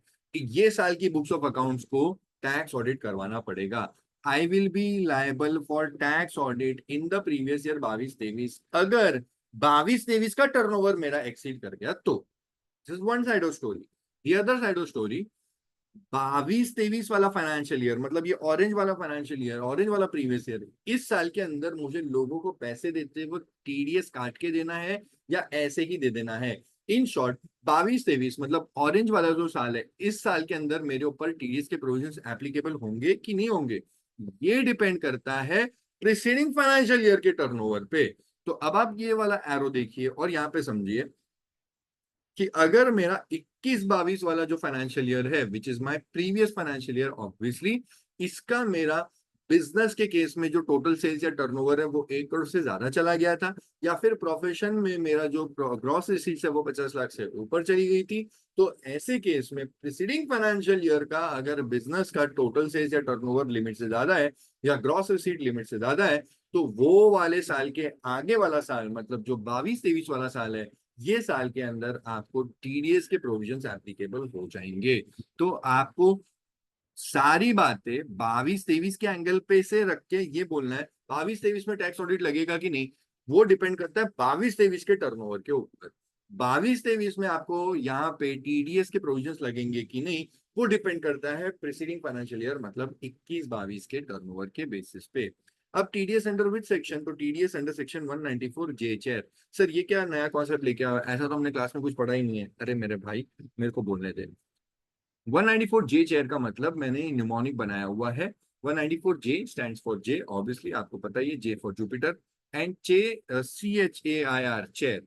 194 C, 194 H, 194 A, 194 I, 194 R, और ये फेमस है और ये सब एक साथ एप्लीकेबल होते हैं। ओके, अगर आपका प्रीसीडिंग फाइनेंशियल ईयर का टर्नओवर 1 करोड़ से ज्यादा था बिजनेस के केस में, या फिर ग्रॉस रिसीट 50 लाख से ज्यादा थी प्रोफेशन के केस में, तो फिर ये वाला साल जो है ऑरेंज वाला साल, इस साल के अंदर आपके ऊपर टीडीएस के प्रोविजन एप्लीकेबल हो जाएंगे और आपको 194 सेक्शन 194 जे चेयर के प्रोविजंस में टीडीएस काट के आपको आगे पेमेंट देना होगा। 194 JCHAIR ये सारे प्रोविजंस आपके ऊपर एप्लीकेबल हो जाएंगे। इसी इन्हीं चीजों को थोड़ा सा और वहां पे प्रॉपर तरीके से लिखते हुए, फाइनेंशियल ईयर 22-23 जो कि मेरा करंट फाइनेंशियल ईयर है, इसका टर्नओवर 1 करोड़ या 50 लाख से ऊपर चला गया gross receipts, then I be liable to tax audit for the current financial year 22-23। और अगर 21-22 का मेरा टर्नओवर लिमिट के ऊपर चला गया या ग्रॉस रिसीट लिमिट के ऊपर चली गई, then I will be liable to deduct TDS under section 194 J chair for the next previous year 22-23। ठीक है, तो इस बात को यहाँ से बहुत अच्छे से समझ के रखना। Okay, I will also show you the data from my note that I put and show it to my students. पहला वाला आपको दिख रहा है person who is carrying on business, अगर कोई व्यक्ति बिजनेस कर रहा है तो उसकी टोटल सेल्स या टर्नओवर या ग्रॉस रिसीट्स अगर 1 करोड़ से ऊपर चली जाती है प्रीवियस ईयर मतलब यही वाला साल, तो फिर आपको टैक्स ऑडिट लग जाएगा। और अगर प्रोफेशन करते हो 50 लाख से ज्यादा आपकी ग्रॉस चली गई, तो आपको यहाँ पे टैक्स ऑडिट करवाना पड़ेगा इसी साल का। कुछ कुछ केसेस में 10 करोड़ भी एप्लीकेबल होता है, बट 10 करोड़ मतलब थ्रेशोल्ड लिमिट 1 करोड़ नहीं होकर के 10 करोड़ तक चेक कर सकते हैं, मतलब जब तक आपका टर्नओवर 10 करोड़ को एक्सीड नहीं करता तब तक आप आराम से बैठे, आपको टैक्स ऑडिट करवाने की जरूरत नहीं है।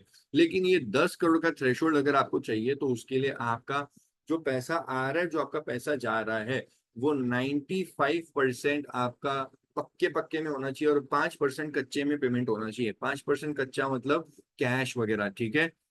So aggregate of all the amounts received should not in cash should not exceed 5%। मतलब कैश में जितना भी पैसा आ रहा है वो मैक्सिमम 5% होना चाहिए, उससे ज्यादा नहीं।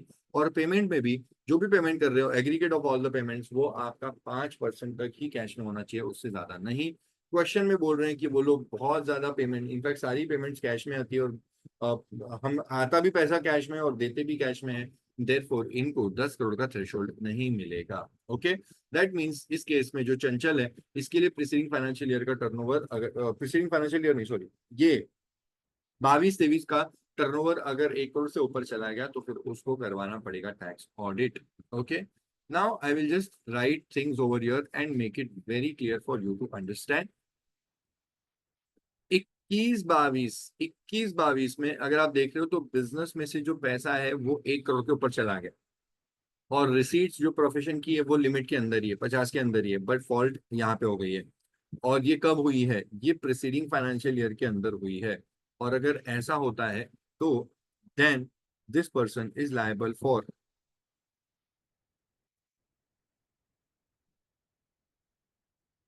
Liable to deduct TDS under section 194 J chair. लेकिन ये कौन से साल के लिए कौन से साल में इसको जे चेयर में काटना पड़ेगा? इन द प्रीवियस ईयर 22-23। ओके, तो अगर आपका किसी भी साल का आपका टर्नओवर 1 करोड़ से ऊपर चला गया या ग्रॉसरी 50 लाख से ऊपर चली गई, तो उस साल में टैक्स ऑडिट कराना और उसके आगे वाले साल में टीडीएस काटना, ऐसा। तो अब 21-22 वाले साल में ऐसा हो गया, तो 21-22 वाले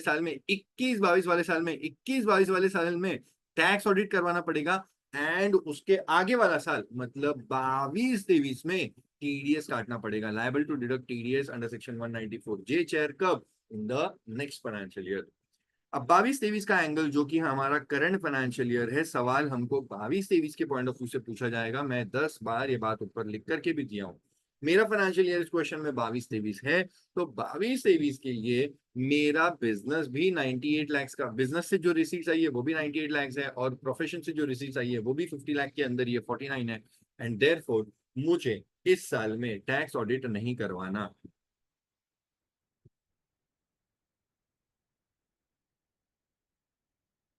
नॉट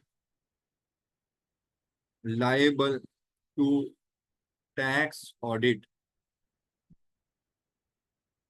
अंडर सेक्शन 44 AB। और ये कौन से साल में टैक्स ऑडिट करवाने की जरूरत नहीं है? In the same previous year.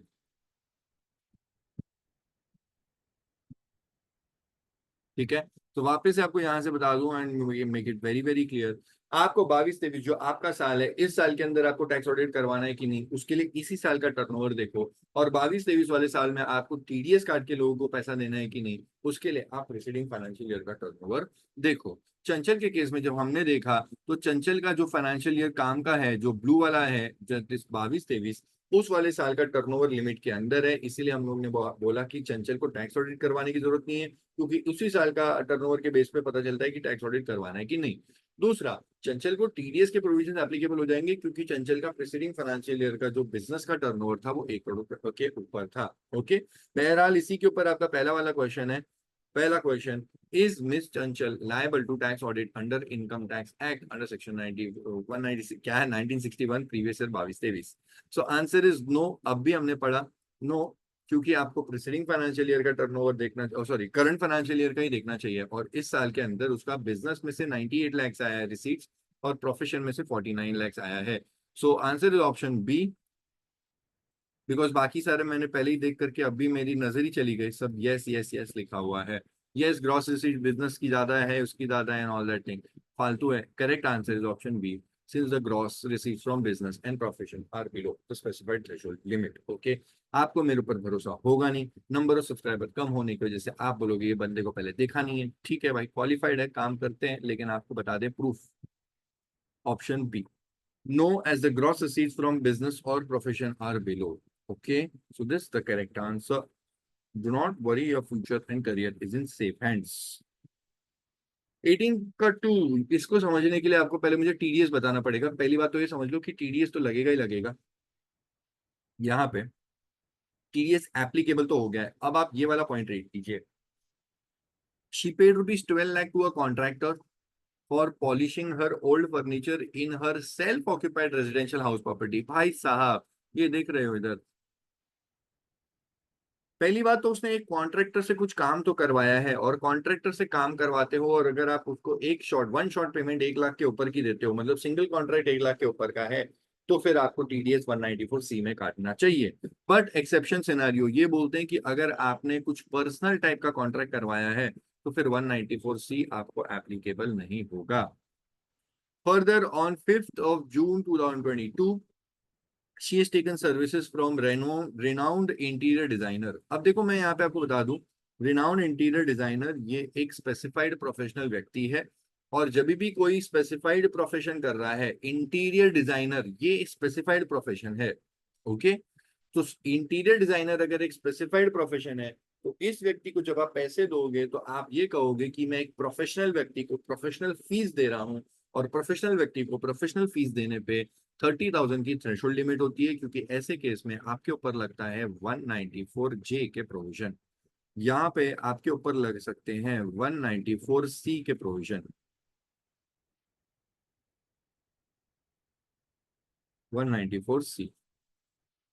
Okay, सो लग नहीं पाए, क्यों नहीं लग पाए? Because there is an exception. ये काम जो इन्होंने किया हुआ है ये एक पर्सनल पर्पस वाला कॉन्ट्रैक्ट है। पर्सनल कॉन्ट्रैक्ट अगर आप करते हो तो उसके लिए आपको 194 सी में टीडीएस काटने की जरूरत नहीं है। On the other hand she is taken services from a professional person for the same residential house property. भाई साहब अगेन,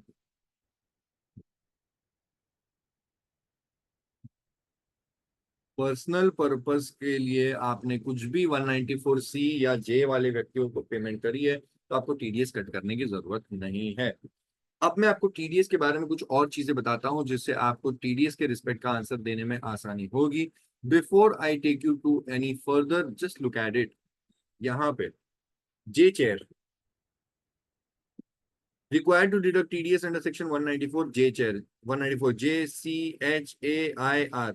भाई साहब, अगर आप ये वीडियो पूरा देख रहे हैं, you are that dedicated student जिन्होंने मेरा चैनल सब्सक्राइब भी किया है, and you also follow me, trust me on this, I got way too many chart, but मेरे पास टाइम नहीं बन पा रहा है बिकॉज मैं अपने बाकी सारे काम भी करता हूँ, और कभी वीकेंड्स पे मैं लेक्चर्स भी लेता हूँ। Okay, not fully into teaching but I want to get into this thing, और बहुत सारी चीजें यहाँ वहाँ चल रही है।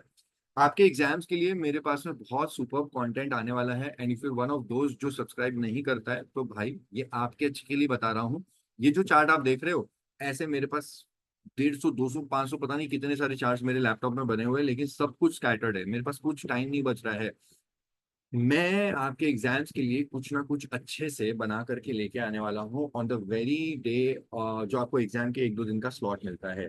So if you want to gain good benefit out of the data that I give to you, अगर आपको ये सारी चीजें अच्छी लगती है, ensure you subscribe to this channel, because इसमें आप ही का फायदा होगा। ये सारी चीजें आपको टाइमली पता चल जाएगी अगर आपने सब्सक्राइब किया हुआ है तो। ओके, ये कोई प्रोमोशनल वाला पॉइंट नहीं था, this was again something for your benefit, क्योंकि मुझे हमेशा सर स्टूडेंट्स बोलते रहते हैं सर आपके चार्ट्स वगैरह बहुत सही काम आ जाते हैं। ओके, तो ये आपके सामने 194 जे चेयर, ये 194 जे चेयर, अगर अदर एसएससी की बात करूं और इंडिविजुअल एचयूएफ की बात करूं तो क्या होता है, देखो अदर एसएससी के ऊपर ये हमेशा एप्लीकेबल होता है, there is no limit and it is always applicable. They will have to deduct TDS under section 194 J chair. ये हर केस में लगता है, फिर चाहे आप एक कोई स्पेसिफाइड प्रोफेशन करो या बिजनेस करो। बट मुद्दा आता है कि इंडिविजुअल या एचयूएफ जो कि अगर प्रोफेशन कर रहा है तो बोला जाता है कि उसकी ग्रॉस रिसीट्स अगर 50 लाख से ज्यादा है, लेकिन कब की? प्रिसीडिंग फाइनेंशियल ईयर की, तो इस साल में उसके ऊपर टीडीएस के प्रोविजन लग जाएंगे 194 जे चैट। बिजनेस अगर कर रहा है और उसका टोटल सेल्स या टर्नओवर या gross receipt is more then 1 crore, कब का? प्रीसीडिंग फाइनेंशियल ईयर का, तो उसके ऊपर 194 जे चेयर के प्रोविजंस लग जाएंगे। तो इस केस में ये बात तो पक्की है कि इनके ऊपर 194 जे चेयर के प्रोविजंस लग जाते हैं, और अदर एसएससी इस केस में है नहीं, क्योंकि मिस चंचल एक इंडिविजुअल फीमेल है, इंडिविजुअल व्यक्ति है। अब आपको ये तो बात पक्की होगी कि 194 जे चेयर लगने वाला है। अब आपको मैं ये बता देता हूँ if you just have a look at it, इनको मैं बोलता हूँ big, okay. Other individual, other than individual या एचयूएफ, मतलब ये पिंकी वाले जो होते हैं ये अदर्स होते हैं, मतलब ये वो वाले लोग हैं जो कि कंपनी, पार्टनरशिप फर्म, ओके, वो सारी कैटेगरी के लोग हैं। 194 जे इनके लिए एप्लीकेबल है क्या? यस। सी एप्लीकेबल है क्या? यस। एच एप्लीकेबल है क्या? यस। तो हम बात कर रहे हैं C, 194 J, C, H and also very beautiful and important one, that is 194 M, okay. मेरी कहानी का जो हीरो है वो ये है, एक ऐसा इंडिविजुअल या एचयूएफ जो कि बिग है। बिग मतलब उसका प्रीसीडिंग फाइनेंशियल ईयर का टर्नओवर, अभी आपको यहाँ पे बताया। मेरे लिए बिग मतलब ऐसा व्यक्ति जिसका प्रीसीडिंग फाइनेंशियल ईयर का टर्नओवर 1 करोड़ से ज्यादा था बिजनेस के केस में, या ग्रॉस रिसीट 50 लाख से ज्यादा थी प्रोफेशन के केस में। तो ऐसे लोग हो जाते हैं बड़े लोग, और इनके ऊपर लग जाएगा 194 जे चेयर का टीडीएस का प्रोविजन। अब जो बड़े लोग हैं, ये लोग ने अगर ट्रांजेक्शन किया हुआ है एक्सक्लूसिवली फॉर कमर्शियल पर्पस, या फिर partly for commercial and partly for personal, तो भी 194 जे, सी, एच सब एप्लीकेबल हो जाएगा। But now just slightly take a look at the provision which I'm trying to show. I am trying to show that अगर ये बड़े लोग ऐसे इंडिविजुअल या एचयूएफ जिन्होंने ट्रांजैक्शन किया हुआ है एक्सक्लूसिवली फॉर पर्सनल पर्पस, अब आप देख सकते हो ये एनालिसिस मैंने अभी नहीं बनाया है, ये मेरे सारे स्टूडेंट्स को ऑलरेडी क्लास में मेरा दिया हुआ है। दिस इज समथिंग विच मैंने तो बना लिया था, अब मैंने देखा कि इंस्टीट्यूट ने प्रॉपरली इसी पॉइंट को टैप किया हुआ है। 194 जे में अगर ट्रांजैक्शन एक्सक्लूसिवली पर्सनल पर्पस का है तो भी टीडीएस काटने की जरूरत नहीं है। सिमिलरली 194 सी में भी अगर वह आपका transaction 194 sorry exclusively personal purpose वाला है तो 194 सी नहीं लगता। अब 194 जे या सी नहीं लगता, तो अब एंट्री होती है कहानी में 194 एम की। अब ये जो स्टार है और ये जो डबल स्टार है उसको नीचे आकर के देखते हैं। ये पहला वाला स्टार जो 194 जे के लिए वो ये कहता है कि TDS under section 194 M shall be applicable wherever J is not applicable. भाई साहब, अगर व्यक्ति इंडिविजुअल या एचयूएफ है और उसके ऊपर वे जे नहीं लग रहा है, तो जे नहीं लग रहा है तो एम लग जाएगा, कुछ ना कुछ तो लगेगा ही लगेगा। और सी नहीं लग रहा है तो फिर TDS under section 194 M will be applicable wherever C is not applicable. तो एक बात समझ लो, चंचल के ऊपर 194 जे या सी नहीं लग सकता, बिकॉज बिकॉज बिकॉज अरे यार, बिकॉज उसने एक पर्सनल टाइप का ट्रांजैक्शन किया हुआ है, एंड देयर फोर चंचल के ऊपर ना 194 जे लगा सकते हैं ना 194 सी लगा सकते हैं। अब ये बात भी समझो कि अगर 194 जे नहीं लगता, सी नहीं लगता, तो 194 एम लगता है। बट फिर 194 एम के लिए आपको समझना पड़ेगा, आप यहाँ पे देख लीजिए 194 एम लगता है एक ऐसे इंडिविजुअल या एचयूएफ के ऊपर who is not covered under 194 C, H या जे, ठीक है। तो सी, एच या जे नाम के जो इंडिविजुअल होते हैं इनके ऊपर, सॉरी एक इंडिविजुअल एचयूएफ जिसके ऊपर सी, एच, जे का 194 नहीं लग रहा है, 194 जे, सी, एच ये नहीं लग रहे हैं, उसके ऊपर 194 एम लग सकता है। टीडीएस का रेट है 5%। बट ये है एप्लीकेबिलिटी का थ्रेशोल्ड लिमिट। अगर किसी एक इंसान को पूरे साल में 50 लाख रुपए से ज्यादा दोगे तब जाकर के 194 एम लगाना। If aggregate of all the three payments in the financial year under all three categories is more then 50 lakhs per annum, तब आपको टीडीएस कट करना है एट द रेट ऑफ 5%। कौन सी तीन पेमेंट्स है? एक है कॉन्ट्रैक्ट वर्क, दूसरा कमीशन और ब्रोकरेज, और तीसरा फीस फॉर प्रोफेशनल सर्विसेज। ये कॉन्ट्रैक्ट वर्क 194 सी का है, कमीशन और ब्रोकरेज ये 194 एच के लिए डाल दिया, और फीस और प्रोफेशनल सर्विसेज ये 194 जे के लिए डाल दिया। तो ये बोला कि जे सी एच की जो भी पेमेंट है वो जे सी एच में अगर आप एप्लीकेबल हो तो उधर काट देना, और अगर जे सी एच नहीं लग रहा है तो एम में काट देना। लेकिन 194 एम में टीडीएस तो तब लगेगा जब आपका एक व्यक्ति को एक साल में पेमेंट अगर 50 लाख से ज्यादा का है, एक्सीडिंग 50 लाख है। इस क्वेश्चन में चंचल ने कुछ 2.5 लाख रुपए और 12 लाख रुपए का पेमेंट किया हुआ है, और 2.5 लाख और 12 लाख टोटल मिलाकर के बनता है कुछ 14.5 लाख। एंड क्योंकि 14.5 लाख ये लिमिट से अंदर है, एंड देयर फोर लिमिट जो है भाई साहब वो 50 लाख की है। And since the limit is not crossed, 194M is also not applicable. because the payments which she's made during the previous year is within limits. Okay, so this is the logic behind all these concepts that you get to see over here. In fact मेरे ये वाले charts भी आपको काम आ सकते हैं. You can take a screenshot of it और ये आपको पता चल जाएगा कि ये कहाँ पे क्या कौन से प्रोविजंस कब एप्लीकेबल हो जाते हैं. अगर आप एक छोटे से गरीब इंसान हो, आपका टर्नओवर अप टू 1 करोड़ है प्रीसीडिंग फाइनेंशियल ईयर का, या फिर अप टू 50 lakhs है during the immediately preceding financial year, तो इस साल में आपके ऊपर 194M और IB लग सकता है. 194M जो अभी बताया और 194 IB जो इमोबल प्रॉपर्टी भाड़े पे लेते हैं उनके ऊपर लग जाता है. अगर आप इंडिविजुअल एचयूएफ बड़े वाले हो तो बड़े मतलब बिग मतलब अमीर मतलब प्रीसीडिंग फाइनेंशियल ईयर का टर्नओवर जिनका 1 करोड़ से ज्यादा का है या प्रोफेशन 50 लाख से ज्यादा का ग्रॉस रिसीट्स है, तो उनके ऊपर 194J चेयर के प्रोविजंस एप्लीकेबल हो जाते हैं. और फिर थर्ड कैटेगरी एक ऐसा इंडिविजुअल है एचयूएफ जो कि ह्यूज है भाई साहब, खानदानी अमीर इंसान है. ठीक है, पहला गरीब, उसके बाद फिर अमीर और तीसरा खानदानी अमीर. अगर खानदानी अमीर है तो उसका प्रीसीडिंग फाइनेंशियल ईयर का जो बिजनेस में से जो टर्नओवर है भाई साहब वो एक भी नहीं 10 करोड़ से ज्यादा का है. ऐसे केस में उस व्यक्ति के ऊपर लगता है 194Q. एंड लास्टली एक कोऑपरेटिव सोसाइटी है, और कोऑपरेटिव सोसाइटी भाई साहब बुर्ज खलीफा लेवल की कोऑपरेटिव सोसाइटी है, मेमौत है. उस कोऑपरेटिव सोसाइटी के पास में अंधा पैसा है. मतलब यहाँ पे जो मॉनिटरी लिमिट है वो बढ़ के चली गई है 50 करोड़. अगर प्रीसीडिंग फाइनेंशियल ईयर का ग्रॉस असेट्स या टर्नओवर या टोटल सेल्स 50 करोड़ से ज्यादा का है, तो उस वाली कोऑपरेटिव सोसाइटी के ऊपर जो प्रोविजन लगता है वो 194A का लगता है. ठीक है. And obviously there is one more condition over here, and the interest during the financial year is more than 40 and all that thing. ठीक है. So this is all about it, and I'm taking you back to the provisions that you get to see over here. Next question. With respect to the payment made to contractor and to the interior designer during the previous year 22-23, Miss Chanchal consulted various persons and they have the following views. अब ये चारों में से आपको check करना है कि better answer कौन सा है. She is required to deduct TDS at source under section C and J since her turnover from business of the previous year exceeds 1 crore. देखो, she is required to deduct TDS under section 194C and J since her turnover from business of the previous year 21-22 exceeds 1 crore. ये वाला point बोल रहे हैं. ठीक है. Liable to deduct TDS under section 194C and J. Okay, ये एक point लोग बोल रहे हैं.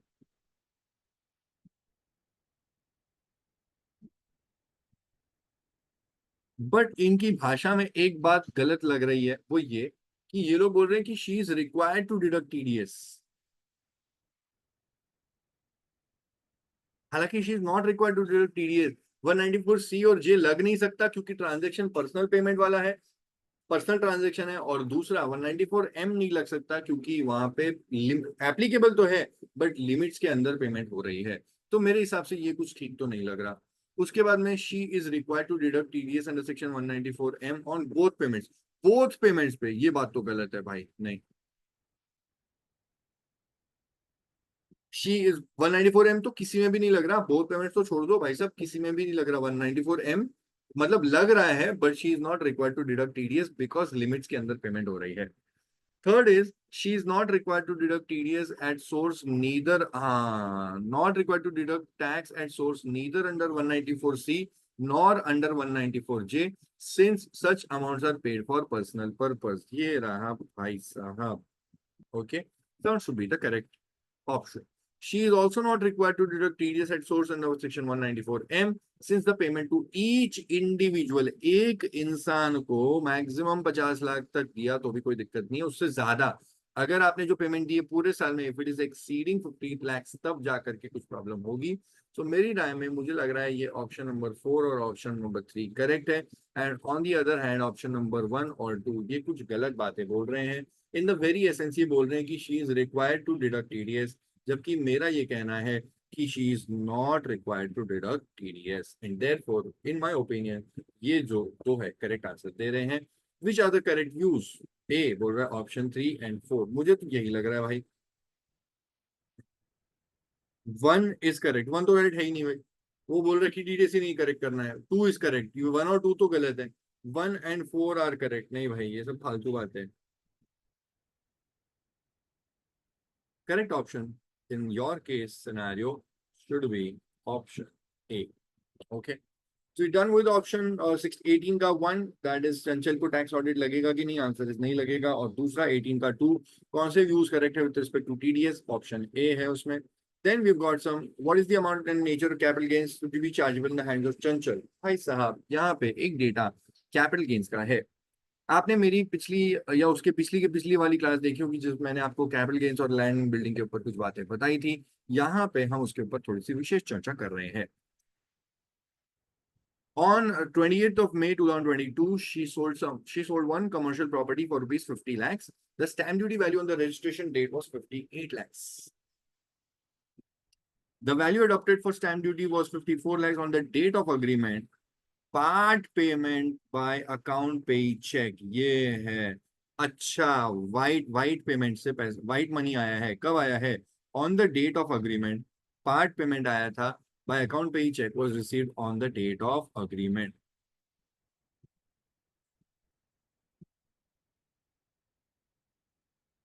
Okay, so I'll write it over here for you guys.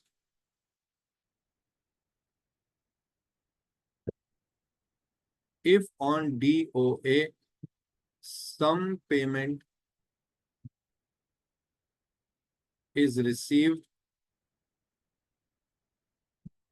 in white money, अब जो मेरी क्लास बैठा है उसको पता है white money क्या है, then take SDV as on date of agreement. Okay, तो ये लोग बोल रहे हैं कि stamp duty on the date of registration 58 lakhs था एंड द वैल्यू मतलब स्टैम्प ड्यूटी 54 lakhs था on the date of agreement. तो मैं आपको बता दूं मेरे लिए काम का जो है वो rupees 54 lakhs stamp duty value कब का, on the date of agreement. Okay, so I am writing over here मेरे लिए काम का SDV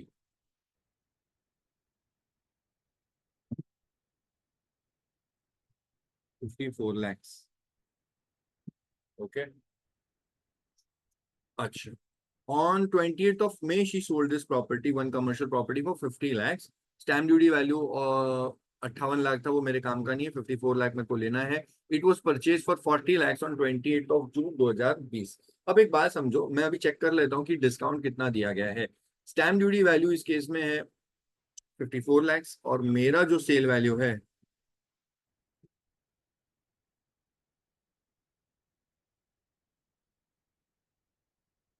मेरा जो सेल कंसिडरेशन है वो है रुपीज 50 lakhs। और इस केस में जो डिस्काउंट दिया गया है वो है रुपीज 4 lakhs का, and this is the actual discount that we can see. क्योंकि प्रॉपर्टी की स्टैम्प ड्यूटी वैल्यू 54 lakhs है और मैंने उसको बेच दिया 50 लाख में, तो आपने 4 लाख का डिस्काउंट दिया हुआ है, जबकि आपको कितना डिस्काउंट देना अलाउड है? तो ये लोग बोलते हैं सेल कंसिडरेशन का 10% ले लो। सेल कंसिडरेशन का 10% मतलब मैं 5 लाख तक का डिस्काउंट दे सकता हूं, जबकि मैंने डिस्काउंट दिया है ओनली 4 lakhs। और अगर मेरा discount with in the limits रहता है तो ऐसे केस में वो लोग बोलते हैं इनकम टैक्स में कैपिटल गेन्स कंप्यूट करने के लिए FVOC आपको लेना चाहिए equal to your sale consideration. इसके ऊपर पूरा चर्चा मैंने पहले ही ऑलरेडी पार्ट 3 के अंदर कर लिया है, आप जा करके देख सकते हो। सो मैं यहाँ पे आपके लिए अगर लिखूं FVOC full value of consideration, तो वो मुझे क्या लेना चाहिए? मुझे मेरा ही सेल कंसिडरेशन लेना चाहिए, विच इज रुपीज 50 lakhs। अब इसमें से माइनस करना है कॉस्ट ऑफ एक्विजिशन या इंडेक्स कॉस्ट ऑफ एक्विजिशन। तो ही purchase the property on 28th of June 2020, यहाँ पे। बट इसी प्रॉपर्टी को बेच रहा है कब? इसी प्रॉपर्टी को जो बेच रहा है तो वो बेच रहा है 28th of May 2022। अब देखो, क्योंकि ये कमर्शियल प्रॉपर्टी मतलब ये एक लैंड एंड बिल्डिंग है, और लैंड एंड बिल्डिंग की जो होल्डिंग होती है वो 24 महीने मतलब 2 साल होता है। कुछ पिछले वीडियो के अंदर गलती से मैंने 3 years बोल दिया था, मैं अपनी गलती को सुधार के अब तो वापस करेक्ट करके बता दूं कि लैंड एंड बिल्डिंग के लिए होल्डिंग पीरियड आपको देखना होता है 2 साल मतलब 24 months। अब अगर आप काउंट करते हैं 2020 से, जून 2020 से, तो एक साल खत्म होगा जून 2021 में और 2 साल खत्म होगा जून 2022, जून 2022, जून 2022। लेकिन ये व्यक्ति जो है मिस चंचल, इन्होंने मई 2022 में ही बेच दिया। मतलब इनकी जो होल्डिंग पीरियड है वो कहीं ना कहीं 1 साल 11 महीने है। एंड क्योंकि इनकी होल्डिंग पीरियड 1 साल 11 महीने है, अगर मुझसे कोई पूछता है कि what is the type of asset, I will say this is a सटका, that is short term capital asset, STCA, सटका, short term capital asset, because जो होल्डिंग पीरियड है, since holding period is up to 24 months. Okay, holding period is less than 24 months. FVOC ऐसे scenario के अंदर मुझको लेना है 50 lakhs। अब मेरे को cost of acquisition he minus करना है, सो मैं यहाँ पे माइनस कर रहा हूँ कॉस्ट ऑफ एक्विजिशन, जो कि इस केस में दिया हुआ है ₹40 lakhs। अब जैसे ही मैं 50 लाख में से 40 लाख माइनस करता हूँ, मेरे दिमाग का बेसिक गणित मुझे बताता है कि यहाँ पे हो रही है STCG, और ये STCG हो रही है ₹10 lakhs की। ओके, सो ये जो आप बोल रहे हो कि सर यहाँ पे ये कुछ दिया हुआ है कॉस्ट इन्फ्लेशन इंडेक्स, ये बेवकूफ बनाने के लिए दिया हुआ है, it is of no use, you can just ignore. Okay, STCG इस क्वेश्चन के अंदर हो रहा है ₹10 lakhs।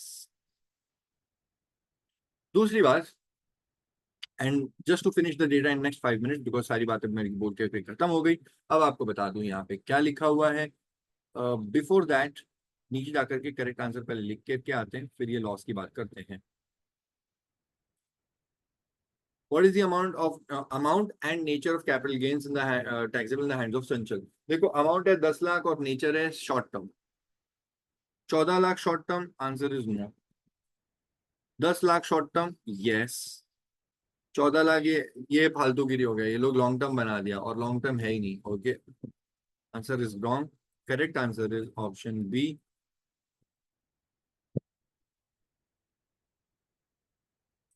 Short term capital gain 10 lakh रुपए का। Okay, and lastly, what is the amount of losses that can be carried forward. अब एक बात समझो, आपकी क्लास एक नेक्स्ट 5 मिनट तक खत्म हो रही है अभी यहाँ पे। So there is a loss, brought forward loss of long-term capital loss from unlisted shares of 5,50,000। तो अगर आपका लॉस जो आया है which is a long term capital loss, तो एक बात समझ लो, जो लॉन्ग टर्म कैपिटल लॉस होता है वो सिर्फ एक ही इनकम से एडजस्ट हो सकता है, that is long term capital gain. तो लॉस अगर है लॉन्ग टर्म कैपिटल लॉस, तो उसको सेट ऑफ कर सकते हो सिर्फ और सिर्फ लॉन्ग टर्म कैपिटल गेन के सामने।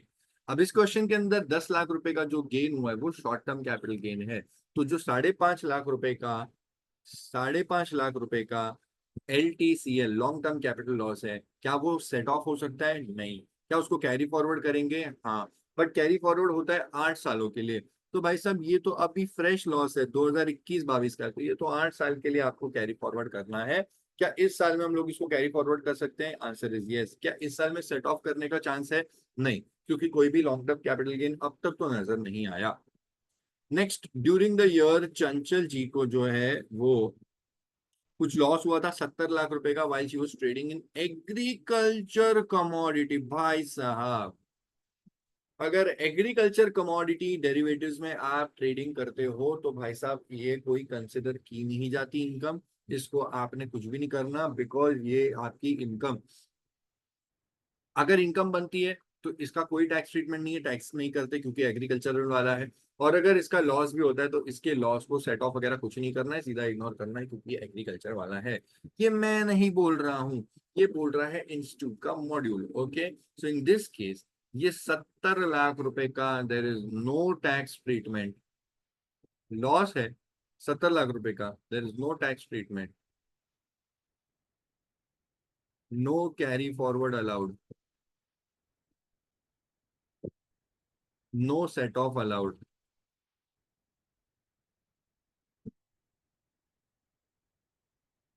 Simply ignore. देखो जी, ये इंस्टीट्यूट के मॉड्यूल का कट करके मैंने डेटा यहाँ पे लिखा हुआ है, so you can have a look at it over here. ICI ने बोला a taxable commodity transaction means blah blah blah blah blah blah blah blah blah blah blah blah blah blah blah, but other than agricultural commodities traded in the recognized stock exchange, that indicates agricultural commodity derivatives are not taxable commodity derivatives। Okay, module का करूं क्या sir, इतना बता दो जिंदगी में। If there is a profit from agricultural commodity derivatives, it is not taxable under income tax act. इसको हटा दो, income tax act central government वाला. And if there is a loss from agricultural commodity derivatives, it is not adjustable. मतलब ना उसका set of कर सकते हो, ना कैरी फॉरवर्ड कर सकते हो अंडर इनकम टैक्स एक्ट. करूँ क्या जिंदगी में? कुछ नहीं. अगर आपको ऐसा कुछ भी डेटा दिखता है तो सिंपली आप उसको इग्नोर कर दीजिएगा. Okay. With all this data at hand, I have given you the answer. मेरे पास में देखो, Chanchal does not want to opt for the regime available under 115 BC, मतलब उसको ओल्ड में रहना है. और चंचल की कोई अदर इनकम के बारे में तो कुछ भी बताया नहीं है. दैट इंडिकेट्स कि चंचल के पास में जो लॉन्ग टर्म कैपिटल लॉस है वो सेट ऑफ करने के लिए कोई और इनकम नहीं है. तो चंचल को जो है सीधा सीधा ये 5.5 लाख रुपए का जो लॉस है ये कैरी फॉरवर्ड करना होगा, क्योंकि ये लॉन्ग टर्म कैपिटल लॉस सिर्फ लॉन्ग टर्म कैपिटल गेन्स के साथ में एडजस्ट होगा. तो कैरी फॉरवर्ड करो. नेक्स्ट ईयर अगर गेन आएगा तो उसके सामने एडजस्ट कर लेना. ये जो 70 लाख है इसका कुछ नहीं हो सकता. सिंपली इग्नोर दिस अमाउंट, क्योंकि ये जो लॉस है ये एग्रीकल्चरल कमोडिटी डेरिवेटिव्स पे हुआ था. This takes us to the last question of this question bank that the institute had given. I mean 18th वाले का लास्ट है, बाकी 19-20 में नेक्स्ट क्लास में करवा दूंगा. What is the amount of loss which can be carried forward? भाई साहब भाषा क्लियर. ये लोग आपसे कह रहे हैं कैरी फॉरवर्ड कितना करना है. Carry forward assessment year 24-25, assuming that business income is 45 lakhs and income from profession is 25 lakhs. तो बिजनेस 45 lakhs है, प्रोफेशन 25 lakhs है. तो बिजनेस और प्रोफेशन के सामने तो long term capital loss adjust ही नहीं हो सकता. तो मुझे 5.5 लाख रुपए का एल टी सी एल ये कैरी फॉरवर्ड करना पड़ेगा. ये लोग बोल रहे हैं कि 5.5 लाख का कैरी फॉरवर्ड कर लो या फिर ऑप्शन 2 70 लाख का. ये तो गलत बात है ना. ये तो वो एग्रीकल्चर वाला है, उसका कुछ टैक्स ट्रीटमेंट नहीं है. No loss is required to be carried forward since brought forward loss and current year loss are set off against current year income. फालतू. ये तो सेट ऑफ हो ही नहीं सकता. 5,50,000 under section 74 and 70 lakhs under section 74. ये लोग बोल रहे दोनों कैरी फॉरवर्ड करो. Answer is no. एग्रीकल्चर वाले का तो आप कर ही नहीं सकते. फाइनल आंसर आपको मिल जाता है option A, that is LTCL. आपने कैरी फॉरवर्ड करना है. फ्यूचर ईयर्स में जब कैपिटल गेन आएगा, लॉन्ग टर्म कैपिटल गेन, तो उसके सामने एडजस्ट कर लेना. एग्रीकल्चरल कमोडिटी की जो आपने डेरिवेटिव्स ट्रेडिंग करी थी उसके ऊपर जो भी लॉस है उसका कोई टैक्स ट्रीटमेंट नहीं है, इग्नोर कर दो. करेक्ट ऑप्शन जो आपको यहाँ पे हमने लिखे थे वो था BA Baba. And the correct option, as you can see over here, Baba. Okay, A, B, A. And with this, I've completed with question number 18. Also, next we've got some question number 19. और इस पूरी श्रृंखला के अंदर से 2 ही question होते हैं बाकी अपने. दैट इज क्वेश्चन नंबर 19 और 20. ये बड़े से हैं, इनके लिए मुझे कुछ चार्ट और डायग्राम ऑलरेडी बना के रखना पड़ेगा सो दैट आपका और मेरा टाइम वेस्ट ना हो. For now, I have completed 3 more MCQs in this series. ऐसे बहुत सारी चीजें मैं लेके आता रहूंगा. I am also trying to come up with some strategy videos. मुझे टाइम वगैरह मिल नहीं पा रहा है. फाइनल लेवल के लिए अगर आपके भैया और दीदी फाइनल में बैठते हैं, फाइनल का लेक्चर कुछ देखना चाहते हैं, सो टैक्सेशन के लिए they can you can recommend this channel. Because मैं एक्चुअली फाइनल का ही प्रोफेसर हूँ, तो मैं फाइनल के लिए अभी बहुत जल्दी आने वाला हूँ अपने डेटा को लेकर के, अपने कंटेंट को लेकर के. More of some strategy videos, more of such content for your exams. और इंटर वाले अगर आप हो तो भाई साहब आपके लिए धांसू तबाही लेवल की चीज मेरे सितंबर 24 आपके एग्जाम्स के टाइम पे मैं लेके आने वाला हूँ. That's my promise. See you soon in the next video. Till then, take care. Bye. All the very best.